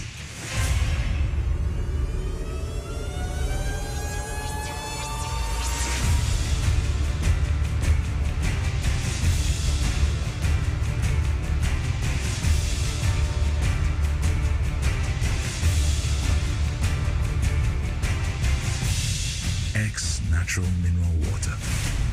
Simply natural. For bulk purchase, call 0596 273 546 or 0596 273 547. This advert is FDA approved. Hi. Now let me tell you about Safari Valley Eco Resort, the first of its kind in West Africa. Upon your arrival, you are introduced to your butler, who plans your itinerary. We were surrounded by wildlife from the moment we entered the eco park. So many activities, all in the same premises. Visit the gym or the stables, they have it all. At my break, I'm able to practice my putting. We also went fishing on a man-made canal. Our tour guides taught us so much about the wildlife and how to interact with them. They used only electric vehicles here. This creates a serene environment. I'm told it's over 1,000 acres. My cabin here sits on 2 acres with a large terrace space overlooking my private swimming pool. Now this is royalty. They have their own farms, thousands of fruit trees. I can also have my lunch here at the waterfall. Quite a beautiful place you have here. Visit Safari Valley Eco Resort in Ghana, bringing you closer to nature.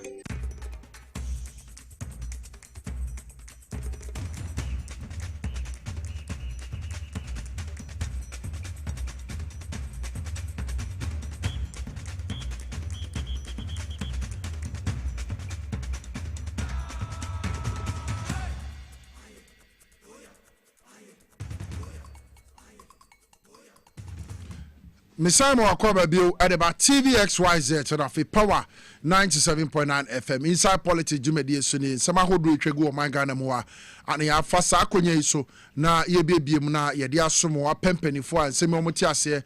edi nkyiremu esene fata aba sebe na abrebia ye nyina ebehunu kwan ya mpanifo faso na wo mabu eye wo man Ghana se de ahoto sika ne nyuma pa ebetimi aba besom wo man no mididi enke Obrempong Yankopon enhyira wa mempreda sa biribia wo gebre sie ni sajumedi mum uko Facebook ayem platforms no ewo ho at Power 979 FM and TVXYZ ne mum bo money ko pie mo YouTube a eye XYZ broadcast na fe wetimi agebre ato wo ahwe dwumadie no bi adwenkyerɛ bi a bɛba otiri mu obra ahwe dwumadie no fa to ase wo mmerepam no ye bɛkenkan ade ama wo bida ase bebre sɛ ye to dwumadie no so dia na meka sɛ the office of the registrar of companies sɛ woguso a wɔbɔ Ghana man nyinaa kɔkɔ ana wɔbɔ mo nka ye sɛ 30th of April ananka omode ba annual return filing no eba na wie any business name renewal no ba na wie name on a second thought womu aye extension up to the 30th of June June yi ending of this June no na fe deadline no nyina ba na wie na wo ye company na wo file annual returns on ye renewal of business name me ba you cease to use that company to work. And yes, I know much. There are penalties to pay, there are prices to pay, there are punishment to face. And Tisabre, Fasa Kwenye Iso, now call the office of the registrar of companies. Ko file annual returns. Now your business name renewals. Nina, Sebe na betimi akoso, ede o company no, akoso edi juma, now so wetimi enyes kadiegu ubotum, and sana the 30th of June, aso. For numbers here, me deba to day. Se bibi chire wadwene. Now person will need the office of the registrar for in registrar of companies in Nkoma. Frewam no mo fa sign chire mu no ensomom. 030 824 9841 030 824 9841. WhatsApp ni Telegram number. I'll be your more so 0599 525 774 0599 525 774. Now, if you want to many office of the registrar of companies for the incomo now, wo company no wabo modern yakop now wako your business name renewals ne one returns no so wako file na bibiara etimi akoso ye di amount ya told media no so wa the amount ya yanko power specialist about hospital for wama beka yensa ewo studio hanom a enu ahodo omo wo no wo mo ba bon ho dawro e de a kyerɛw momoden na afetie wom na wodie wo mu a tutu anamo na won sentimi nka bi ebebo na yare bi aye krankra betena so no atu ase kra agya akwaba ya nua na umpom ti sɛ nyame adom bɔkɔ e de nyankopɔn ase muguso power muguso mudi agentene ha hepatitis A B C D a mu tu ase ene Ghana for aye ready bi wo mu tie mu munro kwanye fa so na etu yare wa hodo ase wa ready dia yenko medase obusia yemu akwaba power tambre eni power specialist herbal hospital yadin chef ya Dr. Panya or da hospital na doctor akosia adu aya ho de mo bibia bibia ojebre na ohwe power time da bia nsema ka nyina no sa dance de papa enkrofo di fa power on TV so radio so internet ene emia hodo no onso be ka dance di fo no bi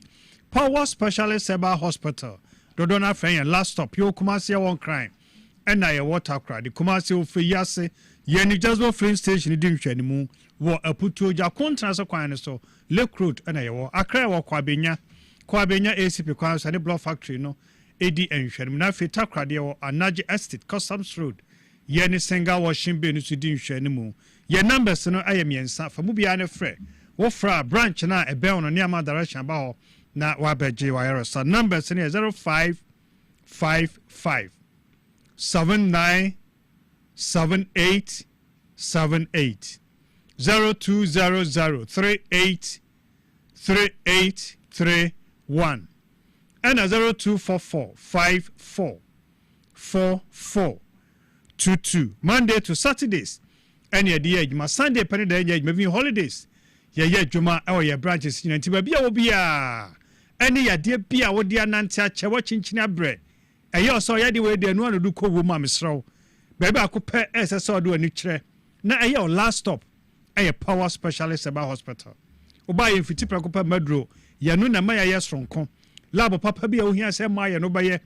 ya di fiti bɛhwehwɛ mu so hia sɛ ma wo yɛ scan wo hia sɛ ma wo yɛ x-ray bibi bɛra asase ma wo yɛ ni hu de ɛkɔso ne bɛyɛ ansan de drug anti power nyame adom yɛ ntom fom ya de dabi nyɛ sɛ o kan sɛ wa ha yɛ ya pani amu oduro yɛbɛhwɛ nneɛma ahodoɔ a yɛade ahodoɔ bɛtumi de saa symptoms no a woka no ba ne yɛhwɛ no nyinaa ne yɛhu the cause of all symptoms no sɛntini sɛ obi te pae no obi a wɔ sɛntini ne te pae no obi te pae no bi a wɔ malaria obi te pae ne deɛ yɛ typhoid obi te pae bi a ne BP akɔ soro dodo bo a bɛhwɛ ne BP no no ne number sɛ 200 240 ɛnso na wɔnim da sɛ ne BP ɛwɔ soro saa obi te pae ɛyɛ bi a constipation obiti paye umoja na swate eniema ahodo ebetema oti paye no yebehwe sare mu nyina ne make sure say ye better tackle the cause of symptoms na wodi aba no ne mum ye treat just symptoms nti power nyamiadom yesaya de etu asenti ajabo so ba ahodo bebre eye Ghana eniama no ba bia obi a ene ade bia wodi chinchina che no bra power specialist Herbal Hospital Kumase Enkran Nafe Ayetakrade and then the kind our power time when them say oh hepatitis B when them say what tested hepatitis B positive and now you kunu ayo yere ayo nuabi ayo ba and now mami and now papa wo hyedem esu obi aka cho se ade na esi eni aduro beba akopɛ a wo kwa benya yaresa beba akopa hepatitis B ne be free mo general co negative baby a yawo dansedie baby a yawo award Ghana eni amono ne echesa mpa yade ne nyankopon ama doctor akoso aduro ya adura o de sa yade we etu ase ama ne co negative a power specialist Herbal Hospital idini ya ba akopɛ power specialist Herbal Hospital yewo Kumasi ya won crime ena ye water crade Mr. So akotena ba no so yade we de so so de amaw yade we de esi eni adonti amanagya mo a me say somrika mu dwane tumrika entena ho ma wo liver no ensai for nature power specialist Herbal Hospital woten kasa won fe no mfe ya wo ya wo chika se mututu wo ya de kakra bi na wa bre bia fili se hit e woni padua ni mu ya na honam hyehyew honam kekaw wotimi titi ho sa na honam nyina twitwa wodidi ketu abi na yafu na ahye hepatitis B ni signs and symptoms ne bi eno no bra power specialist Herbal Hospital wodi ese wonnim so obi mpo na wo sa symptoms no nyina bia wodi bra yenya wo lab hwe say hepatitis B na how ana ebibi foforo bi yamwa ama wonde ho emfi ade ahodo nyina emo wakoya scan wako hospital yes wo fatty liver wo liver enlargement wo liver cirrhosis obrebo no ayesrade ese ya atwom hwetivi ne so brebo mionu na da so ye wo form no ho ye very smooth brebo a aye ham akama brebo a wa hodin eno no so hwe de wo soro no a so hu said aye no ayokutu ana aye yellow chesa srade no adem se atwom aye dendendene aye bawe misro so akoye scan ye so fatty liver wo liver enlargement wo liver cirrhosis ya baby ese so adu ani kire ba kopɛ aye power specialist Herbal Hospital yema adua ya liver care and that TV de so no adua ya liver care ebe heal liver no fine uyafuna aye kutu yafuna aye dendendene enam se liver no ahono aye dene wani na aye very yellow wo donso a Johnson into say lepton and say coke wo here adua ya liver care ensie se liver no ense liver no yade ama ho ntimi ntow ebia wo kidney stones ana wo kidney cells enfa wo kidneys eni agro misraw on se brebia wa ye weak brebia wa ye mre wo kidney no e wo severe problem wo nase nyina tatai wo nimbo ho bedabanya ne onim nyina ho no wo nsa nyina etimo ho na wo nan ayedudu da ho no ama severe waist pain wo lower back wo sisechi ho aye wo ya ahyehyew kidney stones kidney cells to recover power specialist Herbal Hospital wo ye bema enema nkoye ma wo Johnson sem ne nkoye obisimi timi Johnson be say 10 times anajo wo chima sa na Johnson no kraba wa yase timi ri say 10 Johnson ntimi ma Johnson na eba no so ahodini nim wo sha say Johnson be for trouser no mpaboa so nyina wo Johnson yo tin ka say Johnson bi akam wo Johnson wi ni mo jadi akire sa sem tun so amabo so enema de ba no edo ebebre ebetima your prostate ebetima your bladder that's a cystitis ebia your kidneys ebetima your urethra na so urethra na your untreated infection entina ba ye mfiti prekom waduro no behwe sa ne mo no nyina ne hu de de sa Johnson problem no e de amabo akro say metasa Johnson de me no just agunu hu nyina awie to me cabra power specialist Herbal Hospital number is 0555 797878 0200 383831 and 0244 544422 odi na ya osa ana ehaw aduane toye ma yam yo ya ekom de wa yam yo ya ya na obofro bitime fesa osa nti wo chika se mu tutu ahyehywa ya wo ya wo hwenye ye obuo no nyina ayo ya de kopie wa chuta nya heartburns wodi de na do na jeja wo indigestion ya na yefu na yekutu gastritis all such symptoms ne bi no misro entena ho yema adua ya SK that is stomach care ekuro bia wo yefuru no mu say ye duodenal ulcer say peptic ulcer wunya adua ya SK na be kuro ni nyina ama ho ato ulcer yarebɔ ne betimi atete nkɔ ni nyina ulcer betwa mo wafon tantantan bra power specialist about hospital typhoid na how one hwe ye typhoid ntie betimi your surgery and one betua nsunu ma sa nsunu no anhwa agi say your surgery twa nsunu no so ne de atoa so typhoid betimi severe constipation typhoid kono betimi running stomach we betimi hwe obutimi front sa ya na ofe misro typhoid yarebɔ ne typhoid betimi akun typhoid de ba ko a sign and ten ne symptoms ni bi ni malaria ya de kro utiba ya oya ho ba ya hye waposo nyina ba ya omra ya na wonum ya onwono wonu malaria dura still enko wako hospital ya malaria test negative but doctor need to make us malaria treatment because of symptoms na wono bia na ya typhoid ye ma kala mixture be tuase ma ho ato na say malaria dia ye ma adua ya malamis plus bi ede bia wonum ya nyonyono waposo aye hojo wa ye mremremre ye ma adua ya malamis na tuase o kata so ntumi na woni gusu say ya na ade ache ko hospital bia etu boja so ate wa fon udidi alright na so tia na ete misro ye ma adua ya tonic adua ya herbal tonic ye mojaduro ye no ni nyina ya pure herbal hamanu son ya de kama food and drugs authority register jatum ade amayen bomode now san kemene siesie onye ofefefe wo wa sa sabi na dwonso wo na wi ahora ne moja ewomu wakoma bo se kim wo home esro problem bi a wo chest say ya wo lungs say ya wo heart say ya dia na ekoso ye ma cough ke heba mixture ye friend chesty cough ebe bo wakoma no bo kama ebe toboko ama awana wabo acha ni nyina betimi afiri ho ama ho atimi atɔ jiri eye me vitality be me bi o amre won pamo no ye ma jiri ka jiri ni dini ne honam se ebe yi ntini no mu ama moja na kɔta ntini no mu na be amre atimi gyina na so te se be memu a so onya heba mixture immune system booster no de ka ho dia ke se ba bia wudi ama wo ye fitani wo ye mesini wo ye dwumaden wo firi dwuma na honam nyina ya wo ya pe wo mo tabi dware nenya adua ya ointment fa bi twitwi ba bia ya bia oto ho abeda se kama de be kye na ho den ya de bia ha bia ware for matena kye na wo no ma mu bi no nyina amomra se be ma na low sperm count so ba na wo fibroid wo variances ye ba bo mo ni jet ma bi peye compost o mi amfasa kanka be mo de ba na nyina ya de bia teto ya ntimi anka ho asam no eno nche se nya ho adwuma sciatica ne ade no bra power nyame adom ayaresa wo ho ye wo kumase ya won crime ana ya water kwa de kumase wo fe yase ya ni Jasper filling station ni di hwani mu wo aputo ja kontra se kwan ne so Lake Road ana ya wo akra wo kwa benya ACP kwa so ne block factory no edi enhwani na fe takra de wo Anaji Estate Customs Road ya ne singa washing bay ni di hwani mu frey 0555 797878 0200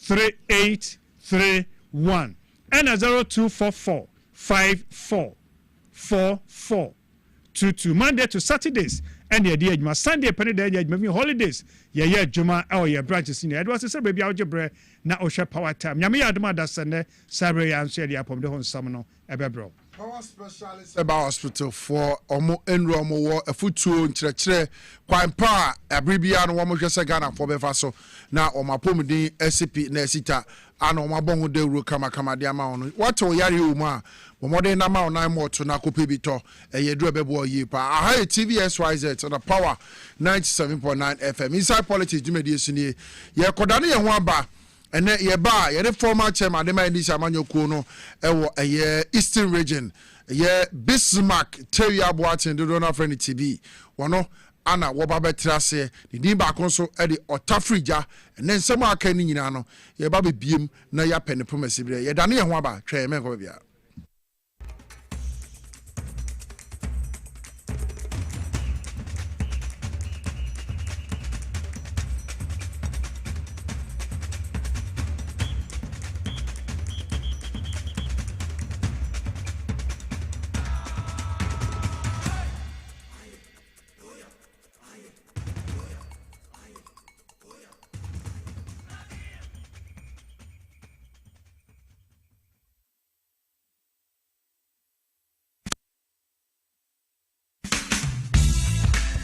The serene environment fits into the goal of the school, which is simply to provide excellent educational foundation for your ward's development before they commence primary education. At first glance, clearly you will see why the school is called Hebron Hills International School, as the building stands tall overlooking town. With a Montessori style, we have experienced and dedicated staff and trained teachers. Our small sizes classrooms are meant to enhance teacher-focused approach where children get one-on-one attention from the teacher. Hello there. We are open at 7:30 a.m. and school closes at 2:30 p.m. After school care is from 4 p.m. to 6 p.m., while early drop-off can be arranged at 6 a.m. Hebron Hills International School is located at Midye off the Nsawam Road. Locate us with GP postcode GW0688 GA West and GPS code 06884870. You can contact the school and make further inquiries on 050-876-2375 or call the office directly on 0302-918768. Email us at hebronhills.school@gmail.com. Hebron Hills International School. Excel and shine.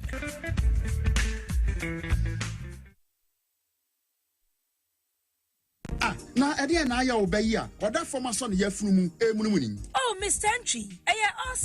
also yare ya titi be benfie pi nanso ne yamo nyono da. Se me che onu ahodo amato a me hunu hwe a ebe ya nwanwa. Menyi ni se what ulcer tamfo Haxa capsules any Haxa mixture yanum bom kutia ulcer no bia ma no anom. Anka ne ho ato no dadaada. Ulcer dro de eno ne Haxa capsules any Haxa mixture. Akom ni nchiremu. Ulcer ye kura eto yefunu ene ensunu mu. Etuma wo yefunu ekeka wa. Wogire ho a enye. Ulcer etumi ema wo ye cheko ebra wadidi awie. So how eye ulcer de a compare Haxa capsules any Haxa mixture nanum bom na ho ebeto. Pedudu atu a ko okanshi drug lane Kumasi Dani Herbal Takradi AA Mensa Anafre 02038228555 Apefo abatanya woma won mofra no fo ene mofra woni mfiedu mienu enka ho Haxa capsules ene ne mixture ulcer tamfo edie age adwadie nkratoyi yi atom.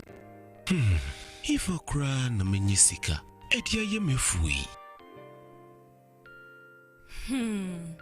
Ehin fapa na menya bosia edi atre medwuma yi mu. Kai kra mabre me ye bosia ato taxi fufu. Suhum Rural Bank. Suhum Rural Bank.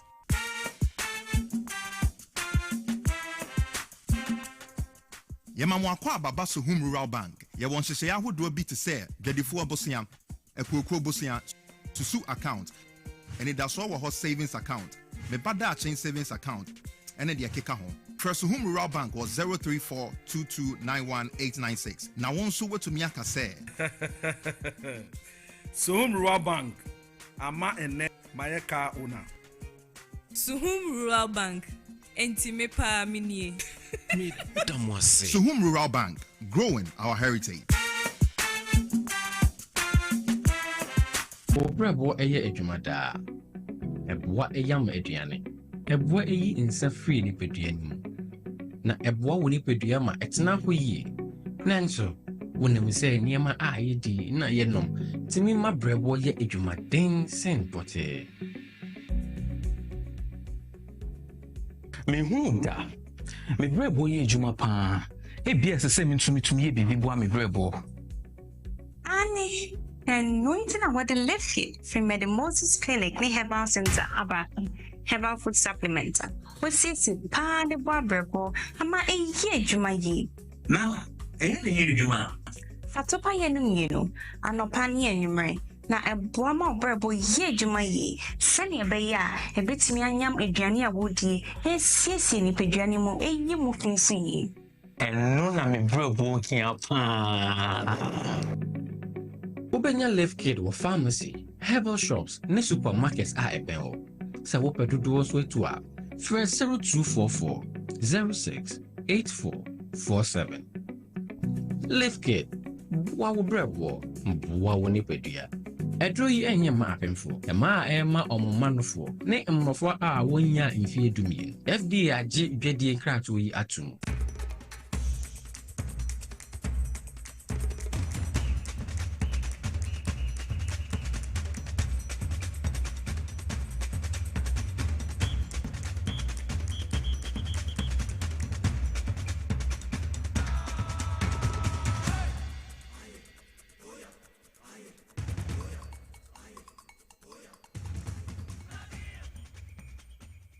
Mema kwa ba bio de ba TVSYZ ne power 97.9 FM inside politics jumedi so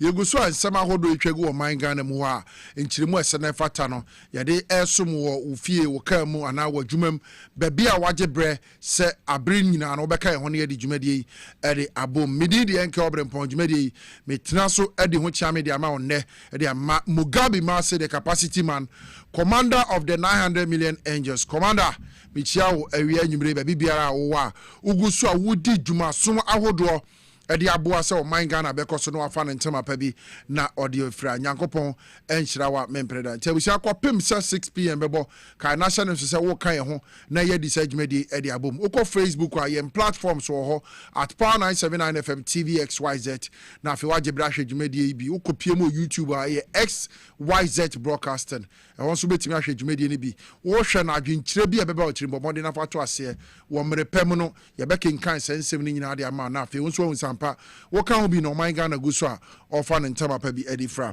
ye toj media no so di amaria na make out say the National Petroleum Authority for MPA ade atudwa eguso bon ka ye say efri na de kroi say wonam kopie so say tanka bi adane ato ba bi say ye ofie say lor kwam ana ba bi biara obe say tanka bi akwanhia si madane ato no me pa chaw entumirika enkofa gallon enkofa bo enkofa pan say wo de kwakwa kosofuo wo de koso diesel ana bi bia wo sa tanka no evi say jabetimi atom ema hye wo bibiara oho enti se wuhuru setan ka bia da ne atofo a wo temamuni wo Ghana ni de wo se wo ye ene se number me de ba beto dwe wo be fa no afre Selfra, the Ghana National Fire Service, Betty Joso, Ghana Police Service, Betty Joso, the National Petroleum Authority for Betty Joso, no more Baba Yensia, Emfa Yeni Anasa, Wahabia, Mbampa Temukwa, Satankai, Adani Diato, number of Betty Afre, or Bra Ubehus Tanka Adani, Namdi Tuja, Fa, na Bribi Abehum Bisa, and Wabwa, no Oyenebia, and Timiansi.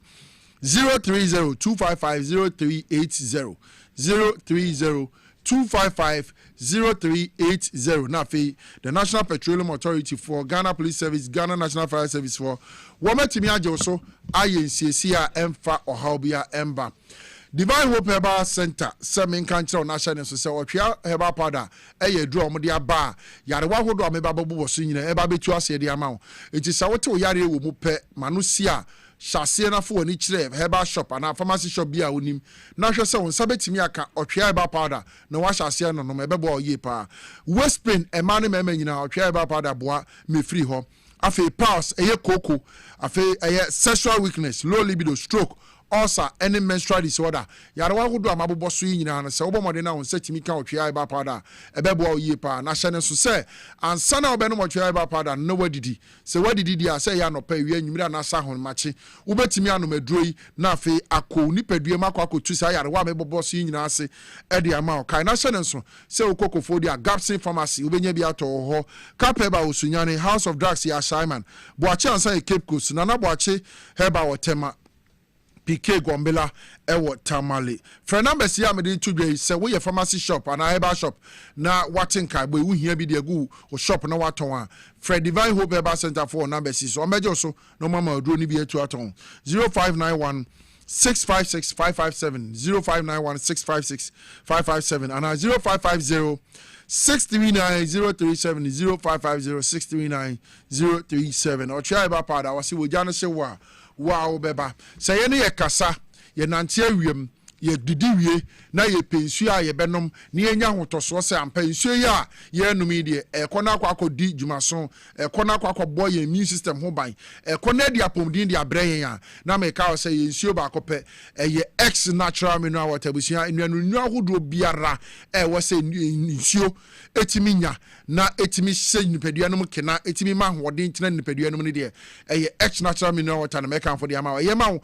ba ye ma yere ye ma busuamu ni nyina sɛ wobɛyɛ yempo wobɛyɛ engagement wobɛyɛ wedding wobɛyɛ party bi conference ana mobɛyɛ a mepakyɛ ɔka na hyɛ ne nso sɛ nsuo a mode som nipa bɛba dodoɔ no wɔ ha a ɔmani bɛtumi asɔ paa no ɛyɛ X natural mineral water ka na hyɛ ne nso sɛ wokɔ melcom a wobɛnya bi atɔ wɔ hɔ wokɔ minimart bi a ɛbɛn wɔ a wobɛnya bi atɔ hɔ na mmom nso wopɛne bi atu ɛde agu shop mu a fresh numbers we ubenya X natural mineral water ni bi to the good shop marathon 059 627 3546 059 627 3546 at 059 627 3547 059 627 3547 X natural mineral water or say simply natural. Yeah, told media no so the amount live on TVXYZ and Power 97.9 FM. Ko Facebook so we tie na person wo hwe de ekoswa at Power 979 FM TVXYZ YouTube XYZ broadcaster na for inside politics jumedia ye de sumo man Ghana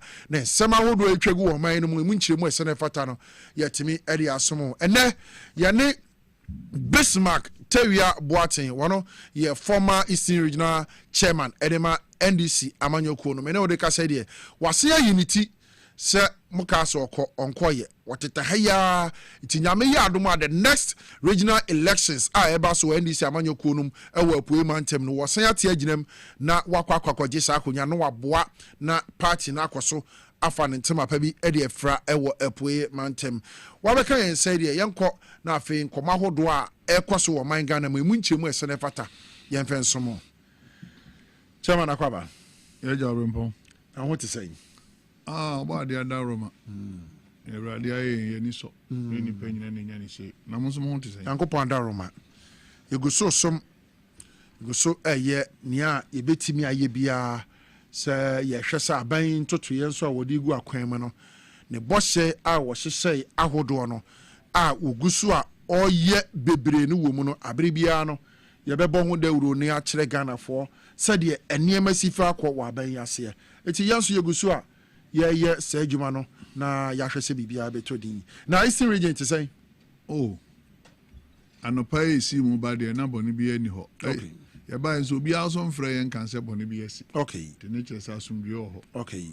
party na ho boa ne boa Obrempong nti metre ha ne ye nkan kyerɛ mu adwuma efo se ye nkyia ho ekyia adwuma efo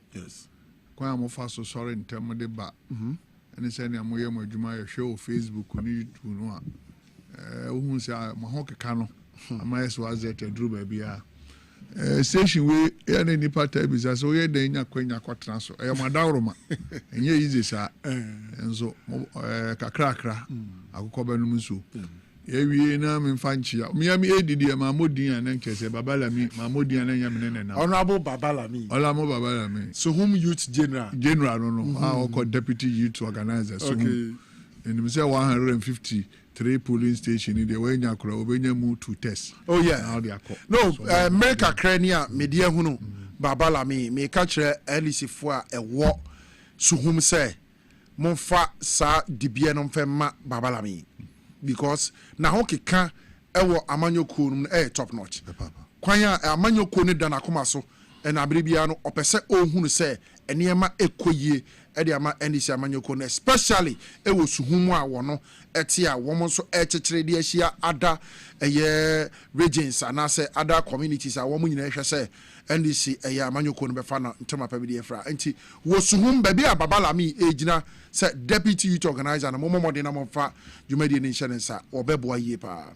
Obrempong campaign every we nya me no maye say enipa na juma o ye no ye di ho adanse tia say pepe yes so ye wura kwaku asamo former youth organizer ba bibia wo bia achia oba me advice I don't know and me am driver bright Obrempong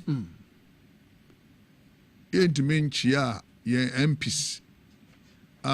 enwotwe wo apue mantam no ye nchio ba bibia wono wo bia ye chia wo nyina if you are from Prince South Jam Joseph Apia Boateng baby bia will be a chiao no madwuma pa we say me say kokos no na chairman e wo Eastern region oba akwatia Bernard Bediako nso ya chia papa na nu ya okoye as a lawyer no udi dwuma sonko kra oba lowa west akemo ewu Obrempong also onamuntu awutu aboa nkrofo ne mpeso aso no ni so oba apawes akemu a dra dra ono nso yobi a obon homode papa dra okay obon homode adesu okay awoni apawes akemu okay ena mo amaburi akrapem saf Lawrence adwoa ne ho dwo nso no anso okoboko ani kura mse je be muslim fu mu se na ntwe tintintin bi a ɛne nneɛma bi ka ho ɔde kɔ nam sɛ mo nso yɛni abere ampa mo boa NDC ajo ɔbɔ ne ho mmɔden sɛ abiri ɛyɛ one of the constituencies a MPP atena so akyɛ oba wo kwapɛman mu a wonim sɛ deɛ ɔmo to ɔmo abade fa nti abiri nso ɛka MPP communities ne ho bi but wɔn tena ase hwɛ din ɛhwɛ sɛ deɛ amammuo no kɔɔyɛ 8 years under party a na ɔmo de ɔmo wura ahyɛ mu wɔ abiri sɛ wɔn bɛto abade ama MPP all the time no wɔn hunu sɛ dabi asɛ na ada bi akɔ so asɛ na MPP foɔ afa okwapɛman ne abiri sɛ abefuo wodɔ ho wanɔ ho ɛbɛso mu wani wadeɛ de akɔ so the people of abiri thought it wise sɛ dabi this time around no yɛnda ne yɛn nsa no na yɛmfa ma ɔbaa nso a wɔreba ɛyɛ honourable Lawrence Ajoaju wɔn member of parliament for the good people of abiri no na ɛho bɛhia Kwapem South for ɛho bɛhia and wɔn to aba no nso ɛdane wɔn nsa ɛde ma no for the first time na wɔn hwɛ adeɛ sɛ mpuntuo bɛn nhyehyɛeɛ bɛn ana NDC for nso betimi de aba because now obi a mo transfer check na ye check constituency no mienu obi a mo transfer check ndi na change ne ba na mo na hunu ni say niam e kose ne on pen o yo ba akra no wanya abadaye e de ma won je ade ba ko a oba yilo krobo a abet baby abet obi a nyagote ye chia papa pa wo hwe niam a wo ye wo yilo krobo mu a na kyerɛ sɛ ampa MPDA no mokɔba wokɔ ewura lower manya ewura Taylor bi deputy minister interior baabi bia ɔwɔ biara no hwɛ kwan wɔmfa so atoto police nneɛma a asomdwe ba mu a na ho so nim de asogyaman yɛn deputy minister for finance ewura Daako Thomas wohwɛ de way a ɔno toto nneɛma ma yɛsika sɛ ɔboa finance minister atoba force na hu se dwumadie no eastern edimande okọ upper west upper menya kroba Bismarck tetenyako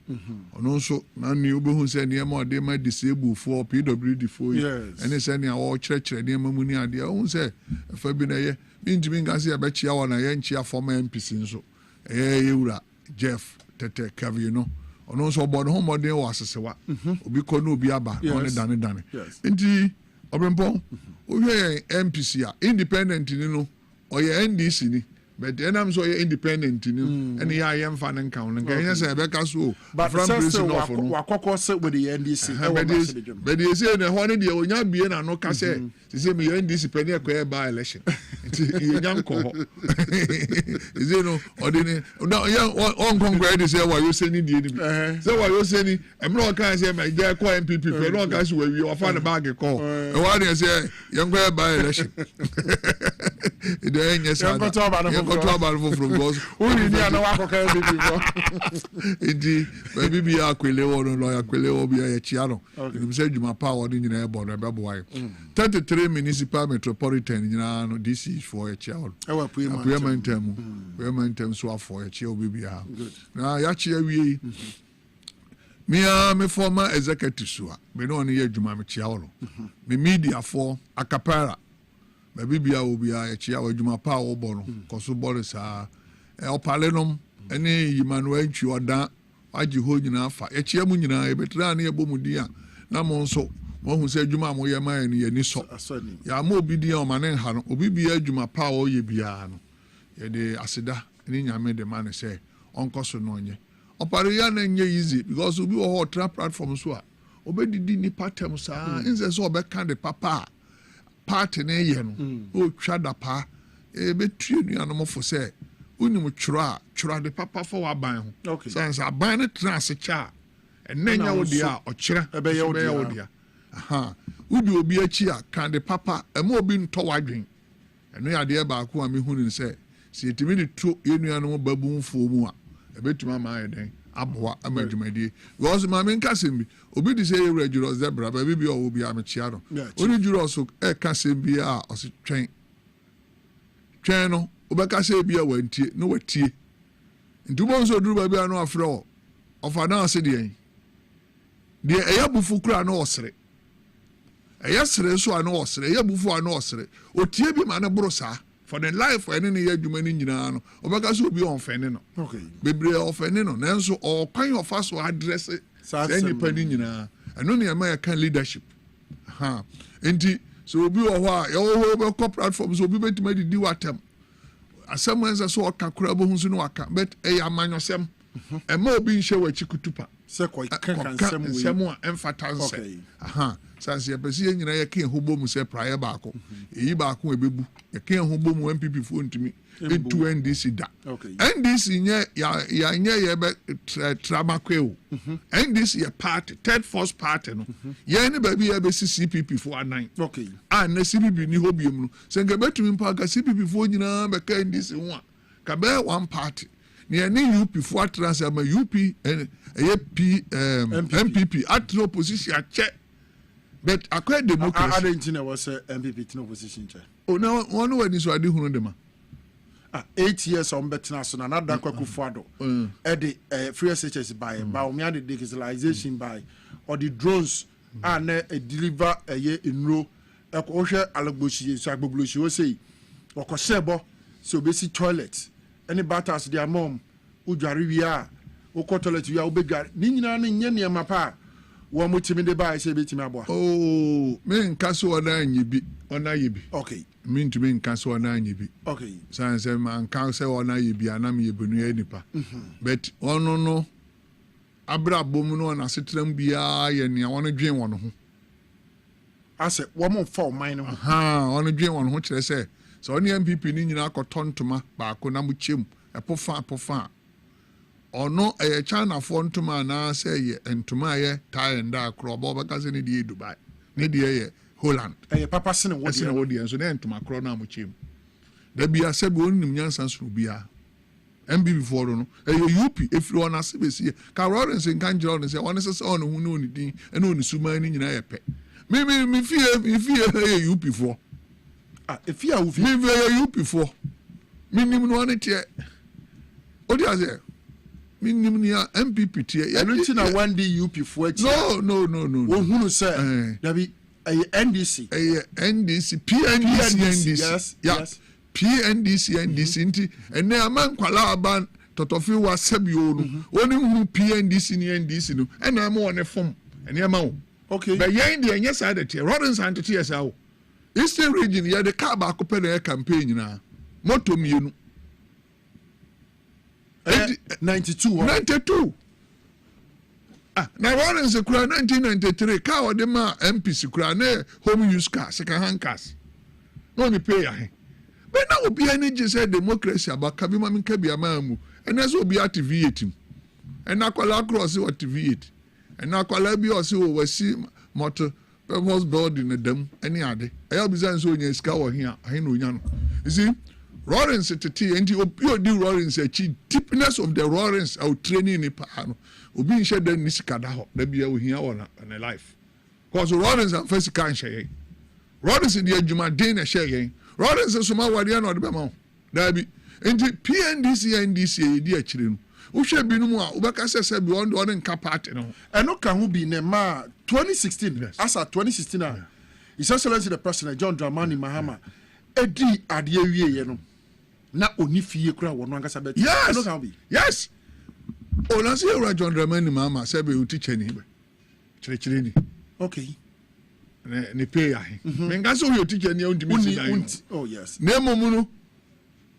Ekuo no a wadom no. Se ekuo no enya corruption ekuo. Enya kata asehye ne proyekuo. Okay. Na Lawrence nso ntimi ma wo kofa secretary die bi me enko. No way. Enya djuma. No, Lawrence ya catch her say Lawrence sika we. Na the ministers nyina besi ne. Enya djuma. Enti say ya nyina hwa Lawrence abakwasem from PNDC to NDC. And I ain't 10 personas abrante kwa na bamuwa no baby say open hontamwa. Open NDC betra so acha MPP ntime mapa wabim. Enti enye nwanwa say almost 1 year 6 months under the leadership of John Dramani Mahama and NDC abai scandal bia MIA because sana party no motia. Yes. Okay. Inti opa yɛnhwɛ 2024 Public Accounts Committee. Yes. Scandal room. Yɛnhwɛ the same 2025 Public Accounts Committee. Scandal difference room by far. Yɛnhwɛ secretary deɛ na yɛde wɔn kɔ court no mu ne nneɛma your friends Ashanti regional chairman wontumi nom any sika kɛse any giftuaware nom any sika kɛse a ɛbobɔ so obi bɛgyina hɔ nka ngyina sɛ NDC yɛde saa taboo wei atoɔ so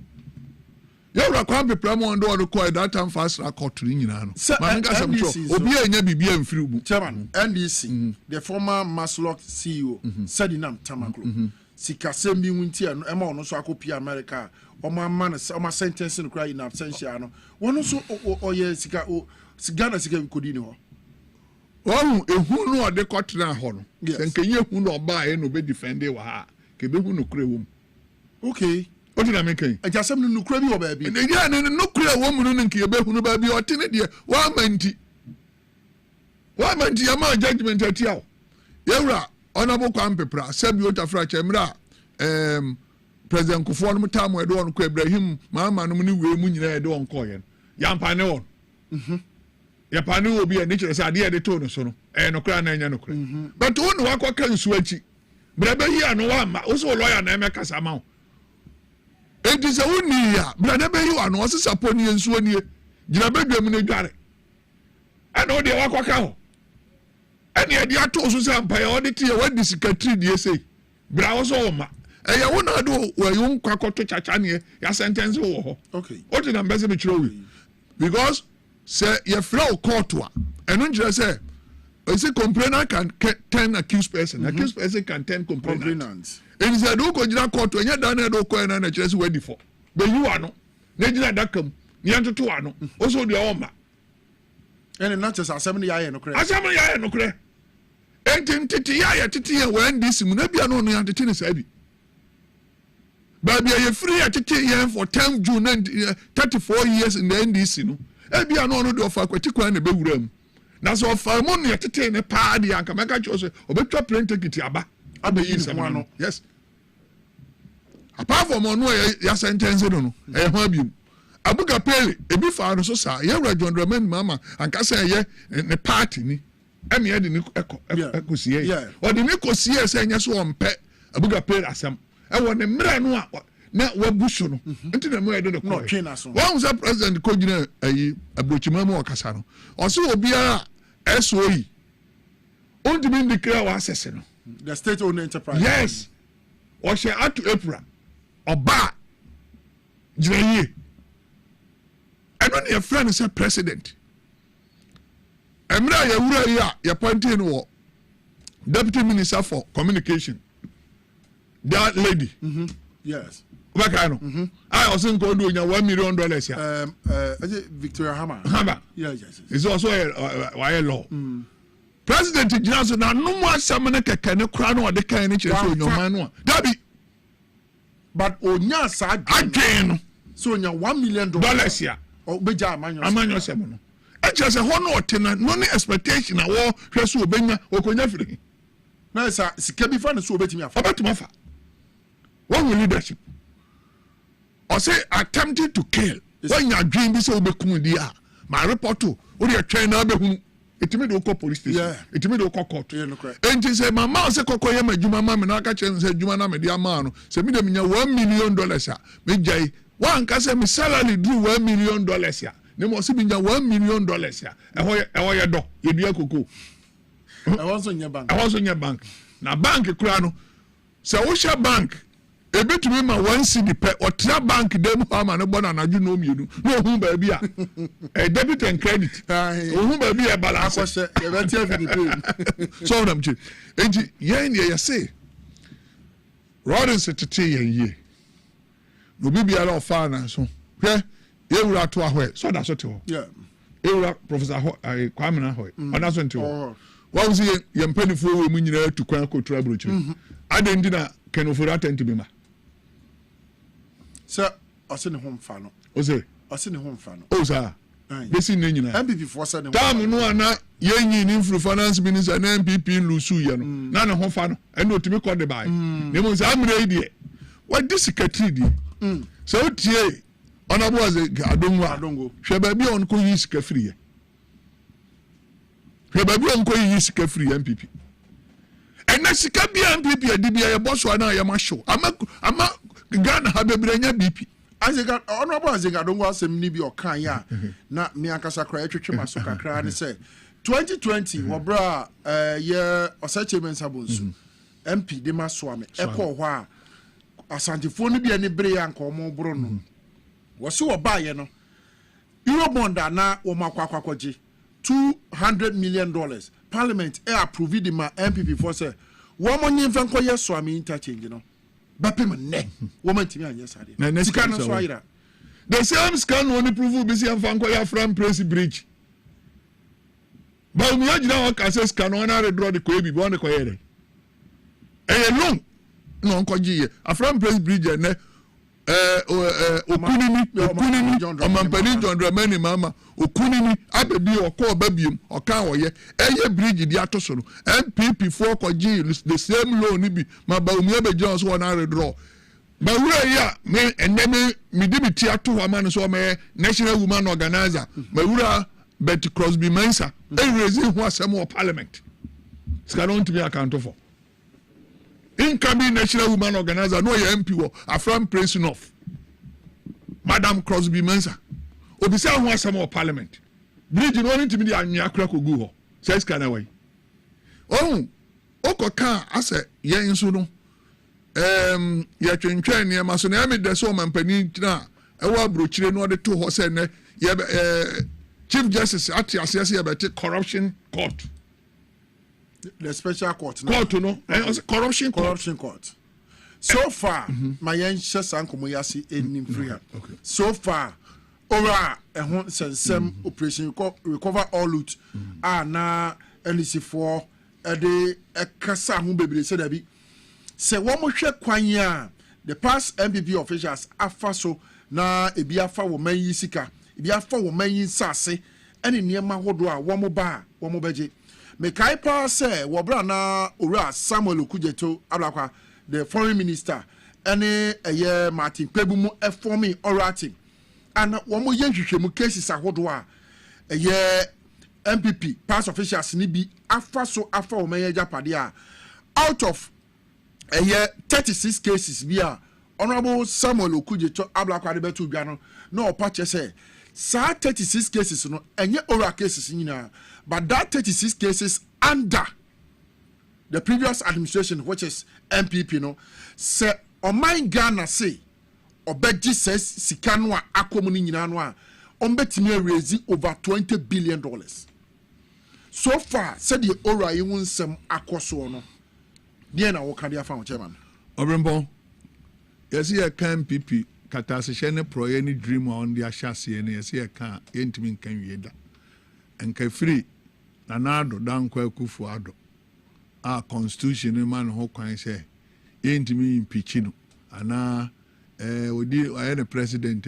yentimi nchi no yentimi nchi ba umia yentimi nchi we no akeka ho enka dodo no over bese 80% be ko president MPP fu ebedi ade MPP fu we na make chiro and over 80% be ko prison but bibia ye ne nhyehyeye including Baumia eni nanado ni nyina nada abusuani pani a ohwe otra fie ema nkwalawe nanka no ye ka nanka wo ye nanka okay opani obetra fie ama sadua fo no ekomde a nkwala ekomde ni bi woni sadua onse first ni ye buchi amiensa ni akwa ho ye di not kokko aka ho ni ye si kenso ena emayi akwafuom na wo fie ne nsu amuna na eto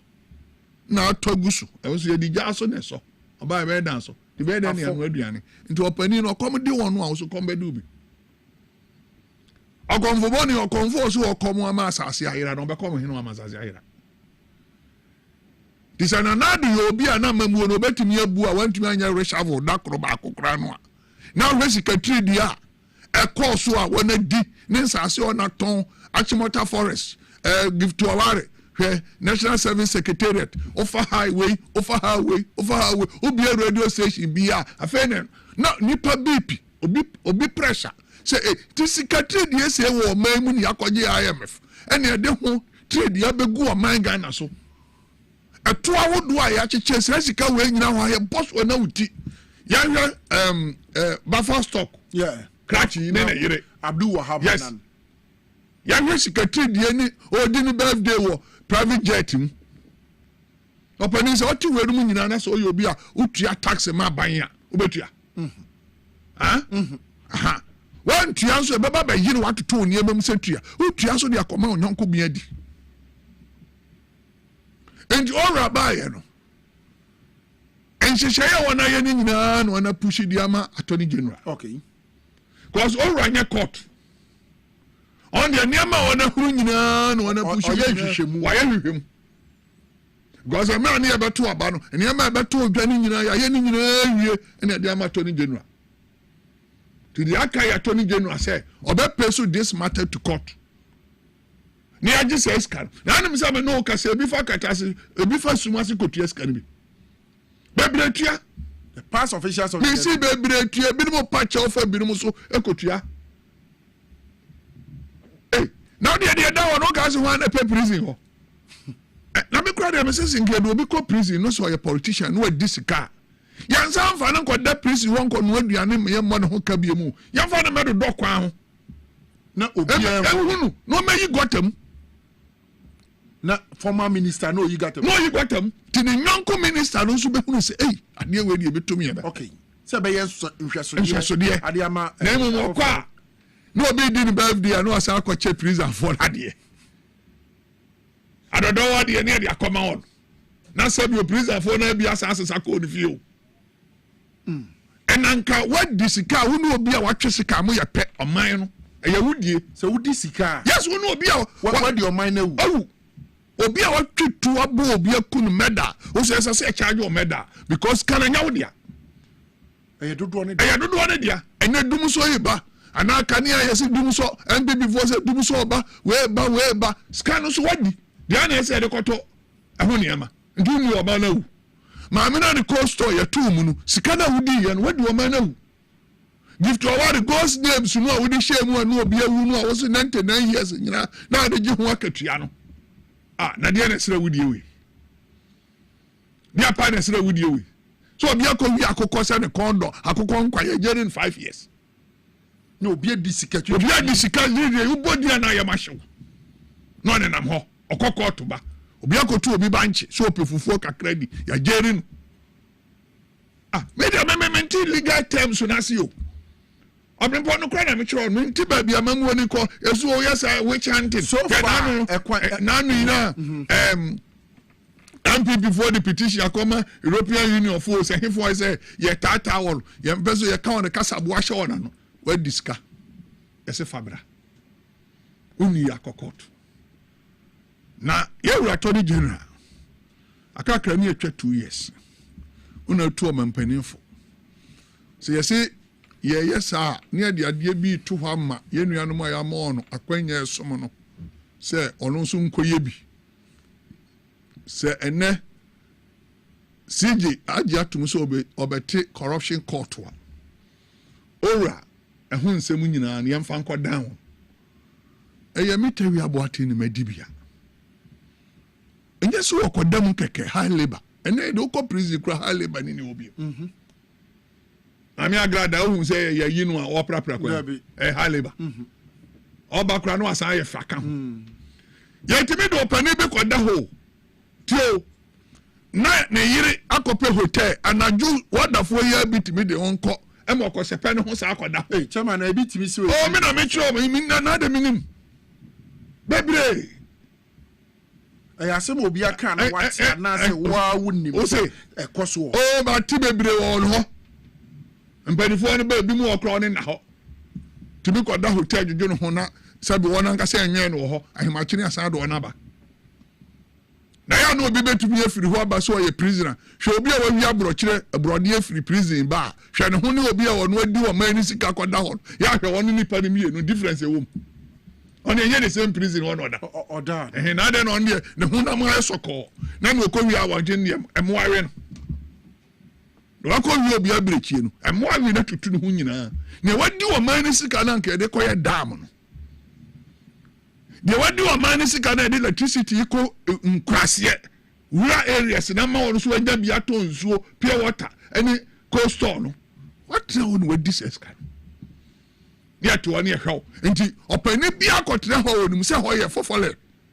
no no so kodibi did a burn on my Ghana Becuranim, there be also on a quabruchire, Ecosua Bibi at the back.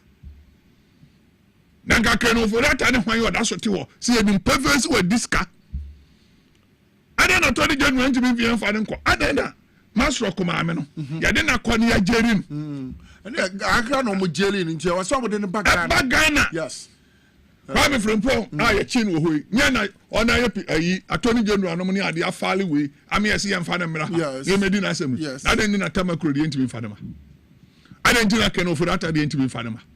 ade no bia diska wi no adwana akotra ma nane ade ndra ye mra asase yesan san say ekwan ya ye fa so no ye wuru country no yakwaje besia interest guso ne dia beto petrol so na timamuni a wakoto ni tezi aja ode hwe ne manka krakra no oto na boden nya wanka hu bi na kotra trotro kam ya to so ama no also sa minister DC CEO ni ade ne de mu de mu sika ne de sabi ota fracho o fa petrol free edan free bibia free na timamuni no ono so ai na one na koto aba one to aba process akwakye da Obrempong won so bi an koto aba ma process de ekokoto da ekram ndi so nya opepa ko gira la mu to aba wonim ni dangerous way ebitimi to acid ebitimi sum bi ebitimi twawe ya bobo election so ebitimi tofom ye tietia no stampi but the nipa na ma sa kwanya no am wakotra asoye ho o de okoya o yire no manko na o de hia won enti obebia wa diska bi am de say public accounts committee no woni ye we nyina achi na legal backing bi ani hon na ne ye beti president say corruption court public accounts committee wadi a yemfa anko from hon ko prison yemfa anko from prison ko do maduane mra me ma anko da ho sa dabi odo na bridge yemfa mu ko gira mu na muntu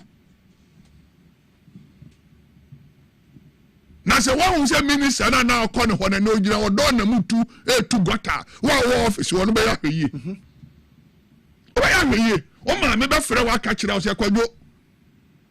baby a ko mi agyan na mo nyo ma me frɛ on kan kira so Obrempong uni akwa me boaten ko ye na nse ya hweye a wayo na ade okọ na ade nsapa ba fie na ode adwen bi a hye otrim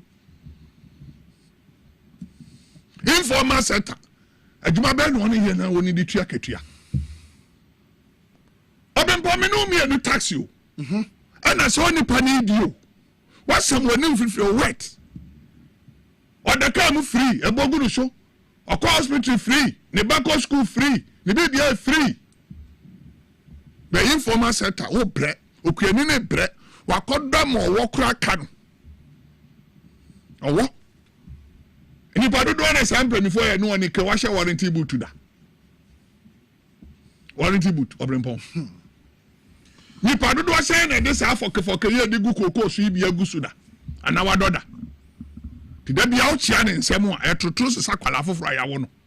na chi obi nsem a no de twu animu abeka se sam paper bia do bayirifuo ama bayira no po pro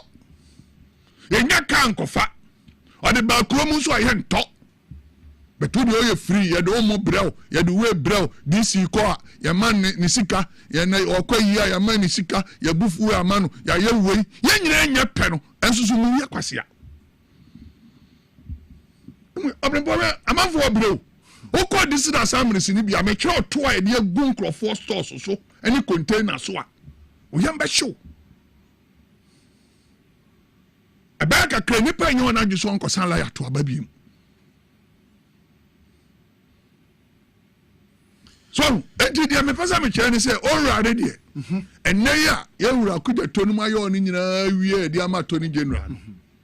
yɛ wɔ twɛn honhom okay twɛn attorney general okay sɛ bia yɛ bie corruption court no a ɛna be pursue matter no na ɛme de sɛ special prosecutor and attorney general afa ne sɛ ɛnyɛ mmara to one train nkyɛn kakra na CJ so be corruption court yɛntumi push one ɛyɛ corruption no ne wadi sika bia ɛyɛ MPP abam ɛyɛ NDC abam public accounts committee sɛ ɔyɛ headmaster ɔyɛ headmistress ɔyɛ hwan obi bia da wayɛ bɔne bia de wokɔ hɔ na nkɔ ɛmrɛ yɛsɛ wo ho kwa so fa lawyer but ɛnyɛ sɛ yɛ kɔ akɔtwea ma na kɔmfie nan akyi fast na sɛ kofoɔ baeɛ no constitution kuro yɛ ikura no wanyi attorney general fast track court ɔteyɛ fast track court ɔteyɛ na saa mmerɛ no na nado danko akufo ado na attorney general yɛwura kyɛtwitwi kata yɛnkɔkye no wasɔre dɛm sosu kura sosu sɛ waborɔko road mɛboa deɛ na MPP foɔ yɛ no diya ne yɛwura afa nyɔma ake no mu ne nana bi no mu kasa yɛna mebisa ɔne ho sɛ ade ɔne yɛ different from Ghana anaa afei na Ghana ba anaa mmerɛ na ɔne kyekye NDC foɔ na NDC foɔ deɛ sɛbi wota frakyɛ mogya ne wɔ ne mu hwɛ biribi te sɛ aborɔ nyɛ kɔtena se didi judge ni atɛm ɛsiane so ɔne mpere so no data force foɔ kɔboro ɔbaa judge ni wɔ Kumase yɛanyɛ ɔne yɛ beli wɔ ne nti aborɔ nyɛ ntra fidie mu no ne di judge atɛm free ne yɛnka nkyerɛ sɛ no nti yɛde petition kɔma UA4 na ɔne mɛka na NDC aban tata wɔn where tata obi awurɔ nse kɔ America no okura ne bag Warren se kɔ no na do danko akufo ado na yɛ attorney general no okura ne bag as a former president and a statesman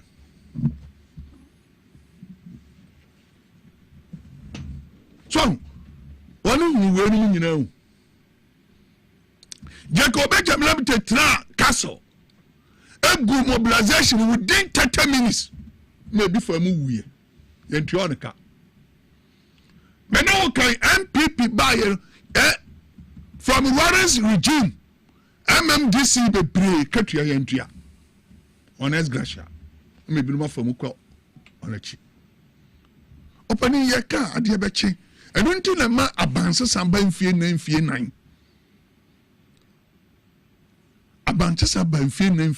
na me kura me de mo example say emira na yi ye kufuo baaye no yes Bronya drum se be kota akoko okofodua residence obi nya akoko ho driver ni hu ye no se tewi about organizer na ekwe minister ne ba na chi Francis Osafo Mensa oya bitifi MP oba na chi no bizam se da residence ya na manam so mbacho obi ton akoko ha nanka o bizam se ho portrait farm we free yard ni mu gravi ho eya revolution na that time kofo no de ba yo na nya democracy 2000 and 2001 me semi na me catch up me intro na me ka me ni me nua kwaku Samuel na me osake here from ho revolution see am fi ho no ho nya portrait farm ho residential what I say the time where you we court me yes ma give poverty elevation me ntua de me ko gira court poverty elevation sa time no poverty sika ne de aba me give na 350 mentiment ya de be court na me asamene ma me as gracia na me de bitu ya na me de bi source ka be ko prison no kra na me kire ho enti yese ni obi aye na wo hwe ho aye bia ka be ka cho se MPP fu e be kire ho se nkokọ ya wura fa nyomake ya no ohiri no odi anim me am office na bi National Service Authority and I be obi ya wura fa nyomake now na ye chairman for electricity company board chairman containers ayira ye na ya kan wadwi ya ne po dan ya wura Japan ka say sa container ya te hu committee me ka say enko ye num tin keke won fa ho report me to say ye hu ye mu ya no abade no obi o ho no wonsua ne odi kan wonsua ne odi akire nante intibide ya brada nso so ada wire mu ada ba bia ne de ye wura John Draben ne mama yakoto abama no se o me powers no me de bia ma wo hwesoma me de bia ma wo hwesoma me de bia ma wo o ya accountable to the people ananya sanete penalty nti se uye ni here the legacy no ababo ye wura John Dramani mama na da bia na me ka se obema biara no so obesi ye e wona setremu akona nimu a ne yiro ware no sure nti ye maame Rodina waboa ye wura John Dramani mama because oyo obi anko beka chense me ma anko lecture no atemdidie ne ne ma ewo mu nyina me ma anko watu ne for papa sani ye nuamba mi am offer Victoria Debra etu ye wura Joro Debra fu ye a wokona nimu okwan papa so yi okay enti ọba no a wo ho no ene wo de wo ya no so chenchen ni bi se okuru se engineer ma e koso wo kai ti mamufo ba bia de watena cause one kai na du mra de okuru ni ko prison ya me mfa ko ja mo mitio emesu o trentna for 18 months kura mi nya biribi nyo ye no trentna for mo ani na nam na wo de gu fridge ni mu ye no gemu ye bi kwachi yeah, but breaking news be about. Bernard Entwibo is here. I don't know furniture. My own. They are shanty. I tell all her names here. You be jelly. I know what you're saying. Ah, you're no. Hope you also a mayor. Oh no, Kumasi say you're crown on your mama to me. Maho.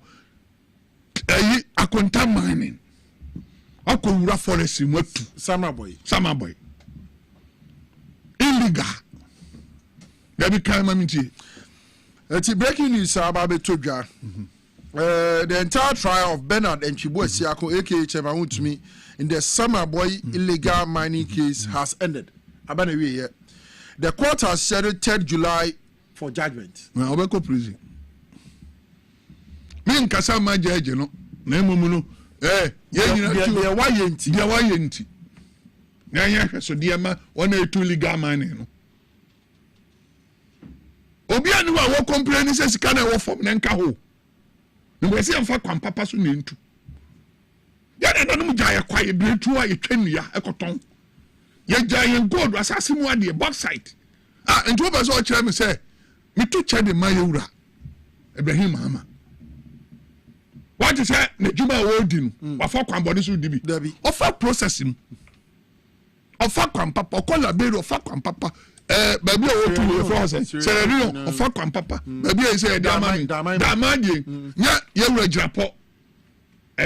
Minister of Lands yes former time any assignment no Samuel Abujina yes any ye ho adwuma de man okoy no say de ewo mu nie on can say ni nia e president ndi ofa bibia free say na ebinum be fa ebinu but ofa kwan no so Ninkrata yenkrata ono ne acha no so your mind bapa na nya wo wakwa wura ni mutu ama wo ankasa o manager be testify say ona ado on ko uni license no makọ forest reserve yes na obi o call forest reserve mu koku abo akura na yesi ache no once ke permission wo forest commission ana na ni so koku abo anu wo ho na wakoku because the blue baby I can't say am one yenku on and I'm boy now the who could two sika ko wum enti yan hwanim I say time be na be ma judge on the 3rd of June you do ye June July sorry 3rd of July let me wura my birthday there's a year no 7 days na me di me 62 years oh yeah 10th July oh okay enti o hwe ne ma chairman won to me aye no dia na sefata say on the 3rd of July say a babonten say ye de na ekwakotum on the boni awaye so a eye ne kwan so ana no pepepe ebe ma no wa kire nbesuru ofa ya fa Ghana atakwa ya fa Ghana free ya na me ya sempanifo no nya kwanya kwatra buru kire esua biribi free ho no ne ba de na on de boaye ya wura John Dramani mama mmiri biere obetu kwan akobie nya bibi foforo sua hunu mu ba Ghana dana koma so mate ma yen komra nanum so kakra ye beba bedi ewura John Dramani mama na kwantu a watu akopie mu UK abrochimem na afi wo kire ga ewiase afa na nyina ekwan a wo man Ghana afa so ayere ne economy mu a aye akono nti ebehia ne be fata say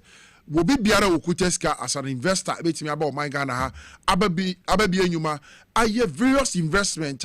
ebetimi de mfaso etimi de abre o man Ghana ebetimi ma menka say med Moses for the left kid aba edro 100% herbal supplement eno najuma di eba be di wo nipadua mu ane say oliver no eba be bo no ho ban atode bia ye didi a especially enwumre enche ubon say yada kudu fie ya bre ya fie dwuma mu ya boba nchiampesie ya bayira mpesie body ampesie fufuo emutuo ye didi wie ya 1:30 minutes na yada eba ne sa no a ekwaye wo se nka wo kidney no anase wo liver no efa so na eyam ya enuane no wo nipadua no me pa chaw eye sa pe na ema oliver no ebre na na hoɔden ɛso te ɛno nti ana med Moses for aye drawing 100% herbal supplement your friend lift kid se wonu num bia abiri bia no ebo oliver na chidom na ahoɔden ɛsɛdɛ fata se wubenya na ayam nnuane wo yam ayi fie nipaduam na abiri bia na ahoɔden atra nipaduam no me ba chaw onsatimi ka bia ɛbɛboa yie pa hyɛne nso se wokɔ pharmacy shop ana se herbal shop bia unsa betimi aka lift kid a med Moses for edi abane bi na open dodo atu so wo pharmacy shop or herbal shop na ope bi aton a from med Moses for wo number we so meje so na wo mama lift kid ni bi atu now so waton 0244 068 447 0244 068 447 na fe unsa timi aka lift kid a med Moses for edi aba adwaman so ni bi eye na ope ba bi na waje wa home wo ye na ope ba bi holiday bi apae opese woni oba no kra nkɔ hye baabi na monyima home emfiri fie baabi a ebia organization mo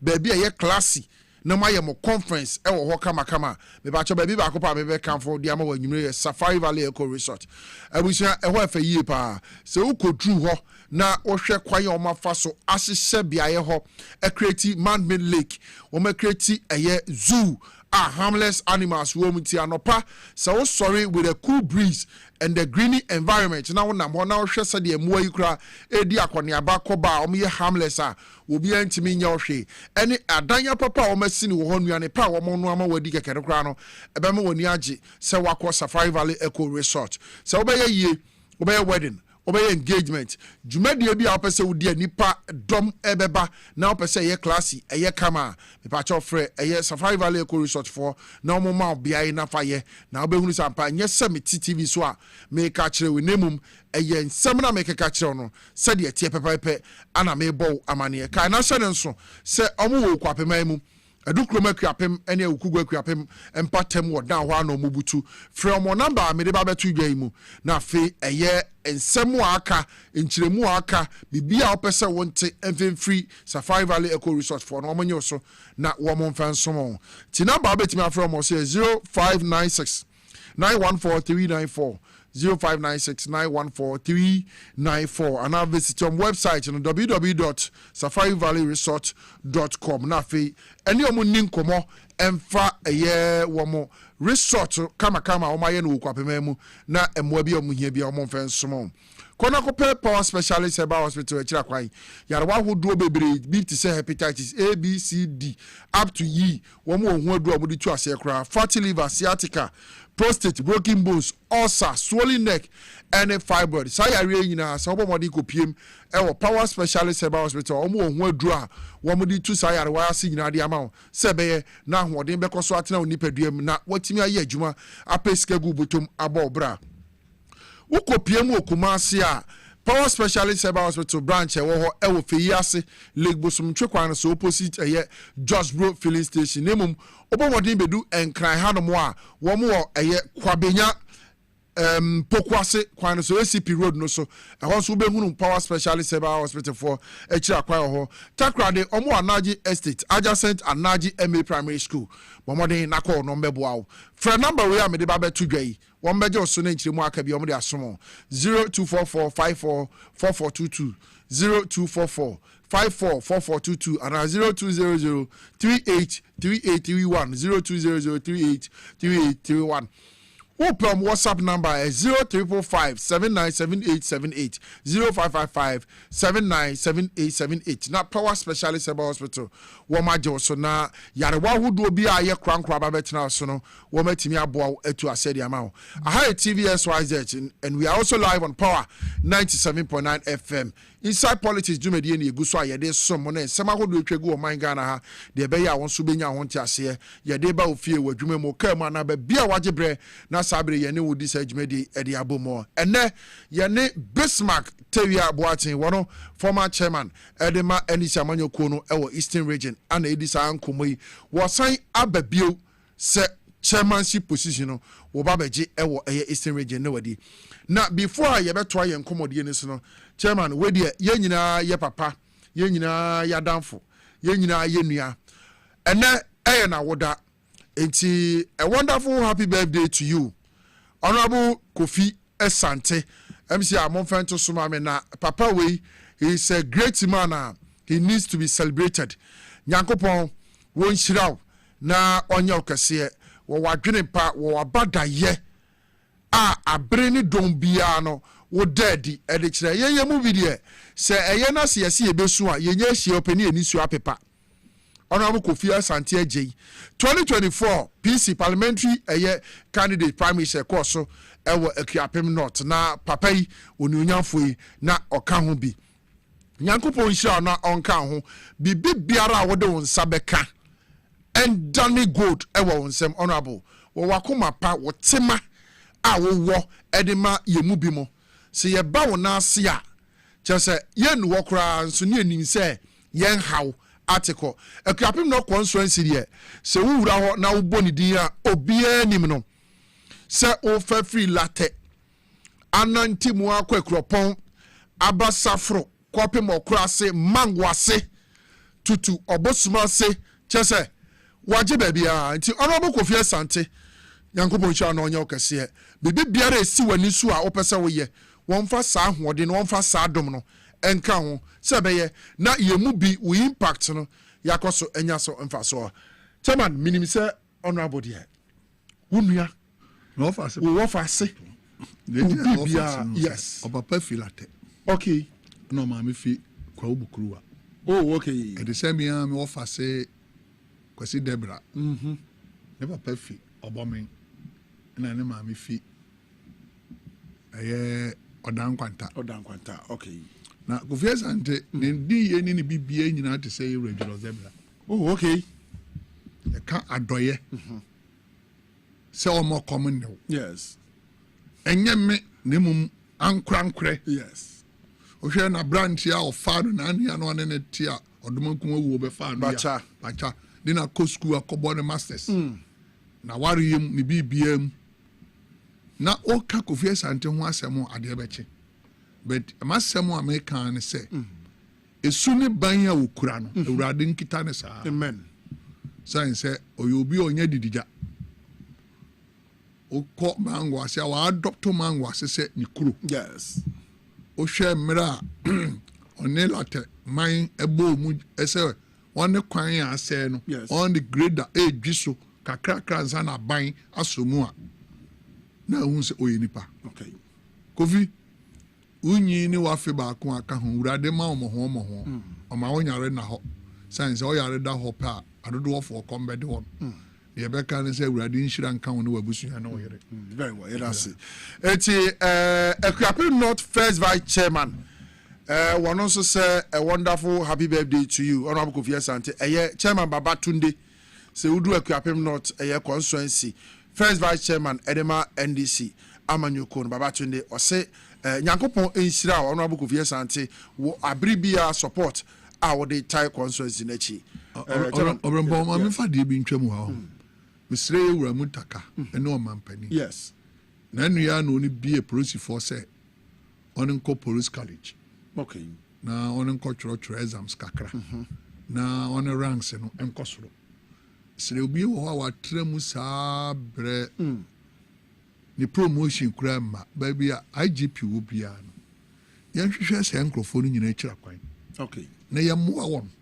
science enche mo ni pani kofie bo nse wo de sergeant saa no de kofie baabi a na katua wɔ so wasom akyɛ obi baa nansa ne nnɛ ne so ɔyɛ chief inspector ɔyɛ wei wanya ASP wanya COP besrɛ sɛ bɛtumi a ɔna ɛkɔ no a ɔmampanim yɛde bi ka ho no obi akɔ exam so koraa no wafeeri obi wɔ koraa na ɛyɛ ayamhyehyeɛ ɔmampani wadama ɔne interior minister ne IGP munsa nkɔ mu biem ne yɛmmoa yɛ nuanom a prosifoɔ prosi adwuma yɛden o wada wo nkrom no what you get no onye no ɔwɔ bank usika na ade akɔto hɔ no ɔbɔ ho ban obi awu atɔ kyire no no no ɔkɔfa akrɔmfo attack wɔn enti sɛ yɛ wɔ bibi yɛ de ma wɔn a emprempre here na ɛsɛ ɛden yɛ de ma wɔn yɛ reward wɔn ɛnyɛ sɛ wawu awie ne yɛbɛtututuo etuo ne nka hwee yɛ wɔ bibi a ɛnyɛ ma wɔn saa mmerɛ sɛ minister kɔ prosecuting in front DC kwa prosi ni nyano IGP prosi nyano interior minister prosi bank prosi bibi biara yesu obi akoyi nyinza gukura prosi obi akotwetwe obi a prosi enti yema ya ni nkoye nuanu ma prosi fo ho on the ranks no on mo na ni nko ho ema won enye on kama mate chairman na waka ne sa wie no ye beto enkomo no so na mom NDC aban e wo Jubilee House ɛwɔ sɛ nneɛma bi wɔ hɔ a momfa mani nto fam yie ɛnkyɛ bia anya asɛm wɔn mo momfo na ni mpanifoɔ no ɛwɔ hɔ no ɔmomfa mani nto fam ɔka ɔbɛga se mo hɔ bi dabi ɔmomfa mani nto fam because minim sɛ ebinom yɛ adwuma wɔ hɔ ampa as presidential staffers a ano wɔn de sɛ edin no ato wɔn so ɛgyegye nkurɔfoɔ sika yɛwɔ auction cars yɛbɛtumi ama obi yɛbɛboa wo yɛbɛma obi sasem wei minim de anti America me de besia na enche bia bibi akoso a eno kura ne de party ni mapa a na aban aba power obi se wo ye adwuma ewo eye Jubilee House or ye staffer wa geni sika over beye ayi ani osahe ehun sem bebre wom gu so hyehyɛ nsɛm no sɛ ɛba sɛ ankɔ ne sɛ de ɛwɔ sɛ ɛkɔ no a wɔ ha no yɛbɛba bebreki because yɛde kaka yɛyɛ mu bi wɔ hɔ a yɛhunu sɛ yɛyɛ kuro ani yɛni baabi akɔ ana yɛate ahyɛ so sɛ ɛyɛ NDC amanyokuo abɛdane aban a abiri bia wɔdwene timamufoɔ ho wɔboa na timamufoɔ de yie enti wɔsɛ yie bi a ɛbɛkɔ so ɛwɔ party yi mu sɛ bɛda yɛnim sɛ ani a yɛbɛbie so mampanifoɔ ho chairman yɛntoa yɛn kɔ no Obrempong yes ɛnyɛ sɛ wokɛ me ne wokɛsɛ yɛabranteɛ baako ɔkwabrane agyene 8 billion 800 Ghana cedis 800,000 800,000 Ghana cedis yes. Obama no 40 feet container yankoko yi ekra de be almost 6 months ni on farmer or a party ni na so obi bia na obefiri ho aba me de betumi yanko mampani na chief of staff mesrew yam publish one presidential staffers no na ne yam won abebo a obi antumi yanko for the position no yeah me say abani di na say abani so din a all presidential staffers ministers ni ade nyina e hye ewura judo zabira se e ba sa na e be affect na demonstration so obi anim say na adwuma wo ye no e ho te obu ne ho nkeka wa bi ani ne ho de betumi a yam publish one na say ye chiwa ni ahwe listen mu ahwe say uwo mu ana impersonation okay and temper no an ne de wakogina sendibia ni aka wa say man obi bo cha ko no de ni tigi a kire yes anameboa sapepepe ya hu ni pa born for na film ya eburo we de gu nsuo mu a de anya ne be kwase de ye no be kwase na ne anya na abasoro na de son ya sesa ne anya na to agu eni se ni pa born for wo mu na ono na me yensa nko mfie nwotwe eni mfie nwotwe akibie mu no a se ngrofo no ye pe ba bi nkokora won okay very well chairman ye we nyina echi ni abeka se omampani eda na se so tu kwan ko amanane bia enya suahunu film thank you na yewura John Dramani mama de senka constitution ni ma ho kwan ena nka yese ne mranti biremba bia wadu ti se ne na ado call 82 years ya ne ahunu amamu a no obu ne so na nka yewura John Dramani mama mamu a wo obu no constitution ni ma ho kwan kra ne senka yenya ne foforo no nkomfie dum yenu nka ho anka wo be support se His Excellency John Dramani Mahama say constitution in ma ho kwan ya ankonko bio me first person man campaign manager cause na ni so ade hunu a odi bu o man ni sese ɔman no yɛ krabɛhwɛ but the constitution no ebia na ɛma ho kwan nanso obi biara ɔde no bɛtena ne shoe mu no ɔbɛba bɛtoa no adwuma pa ɔyɛ so baabi biara ɔwɔ biara no yɛma no money you ne adwuma pa ɔyɛ wohwɛ no ɔkɔɛ no ɔkɔ shopping mall na ɔne ɔyɛ town hall meeting Ghana for na me wonim sere wasɛm bi na MPP fo akɔ organize sɛ yɛ cocoa price oti London ɛpɛ cocoa price okuani no ɔwɔ ha ne sɛ ne ɔmampani yɛ ɔyɛ kora no ɔpɛ ne saa yɛntua ne sika ma no nneɛma nka ho wode ɔte London ɛne ɛbrɛ fie wakɔ hɔ yɛtoo kora wakɔ dwane akɔtoro bi hɔ kɔyɛ prakas a shame to the MPP party and then I say ya na musi emra ye wura John Dramani ma mu bisa say dia ne waja wo Jubilee House ho a wo mo so dia ne waja nyame nka mo omunya ahwe ahomo kwakofa da bona ja containers ya ira no afenyo marking ona ja containers ona ja national service personnel ona ghost names ona ja ho ona ja dam no anan ayi baumia so waye wo ne krom no onaja niam onaja doso na woni mo chama yade enkomo no nyina ba wiye no ubedi eye party chairman adema preman term de ma NDC amanyoko no wakwa kwotena fie wo se wo sen aba so far preparation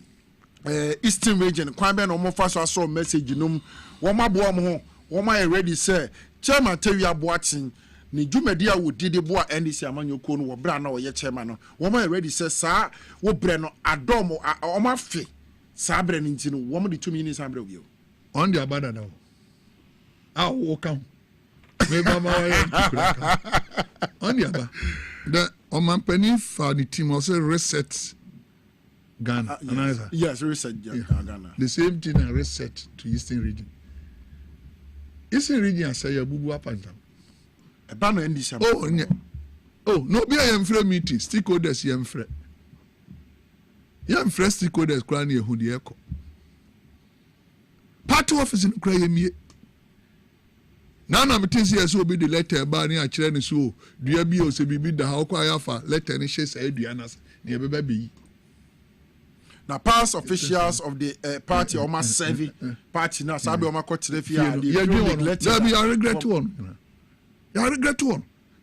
yenya votes no bia mleko votes no kura 23,000 efi votes so 2020 23,000 efi so but then I'm saying MPP you say apathy bear munti and a my percentage engineer then ekosro but okay figures in about 23,000 one constituency you cut 23,000 and I'm saying one constituency back figure no every vote no so besi na me no okay say ya beto about November 14th year co-opted members co-opted 3 the whole Eastern region see nya 47% say on the board no asafo hene no na nipa 3 pe yi won nka nipa 18 hunya 21 krona ntmanyi to baso kire say Eastern region nyina no obi anim nyansa ase ne won eto abama on kwa yi 3 pe constituency yi 5 now region chairman on crofo mu ni 3 ntmanyi until November moto regional and number 2 regional elections no November 14th you better you na Eastern region eh me na me chairman tell you me na me chairman 1962 and you T Lotto do be obaka chiro say 48-14 at 2 years say obaba say atom what you say yes 14th November 2014 yes and you told mabama me be chairman into Lotto asato 1962 14th 2026 wow nti abo no me da se kokotwa ya vre na so abusia ha na brema kwan na nenso inside politics dwumadie ye de aba na wie ye ene Bismarck Teria Boate wono ye former Eastern Regional Chairman Dema NDC amanyoko na wosan aboa no ho se obesan ababe fasa akonya ne bio ana ne obeka ye ho na nsema hodo ye ho no ye bie mu edi ho nkomo okwa MCR Mr. Ralph Jampo director Mr. Peter Cranton Abaso Imano Neteni Imano Kisi womo na MCR Lizine twi manim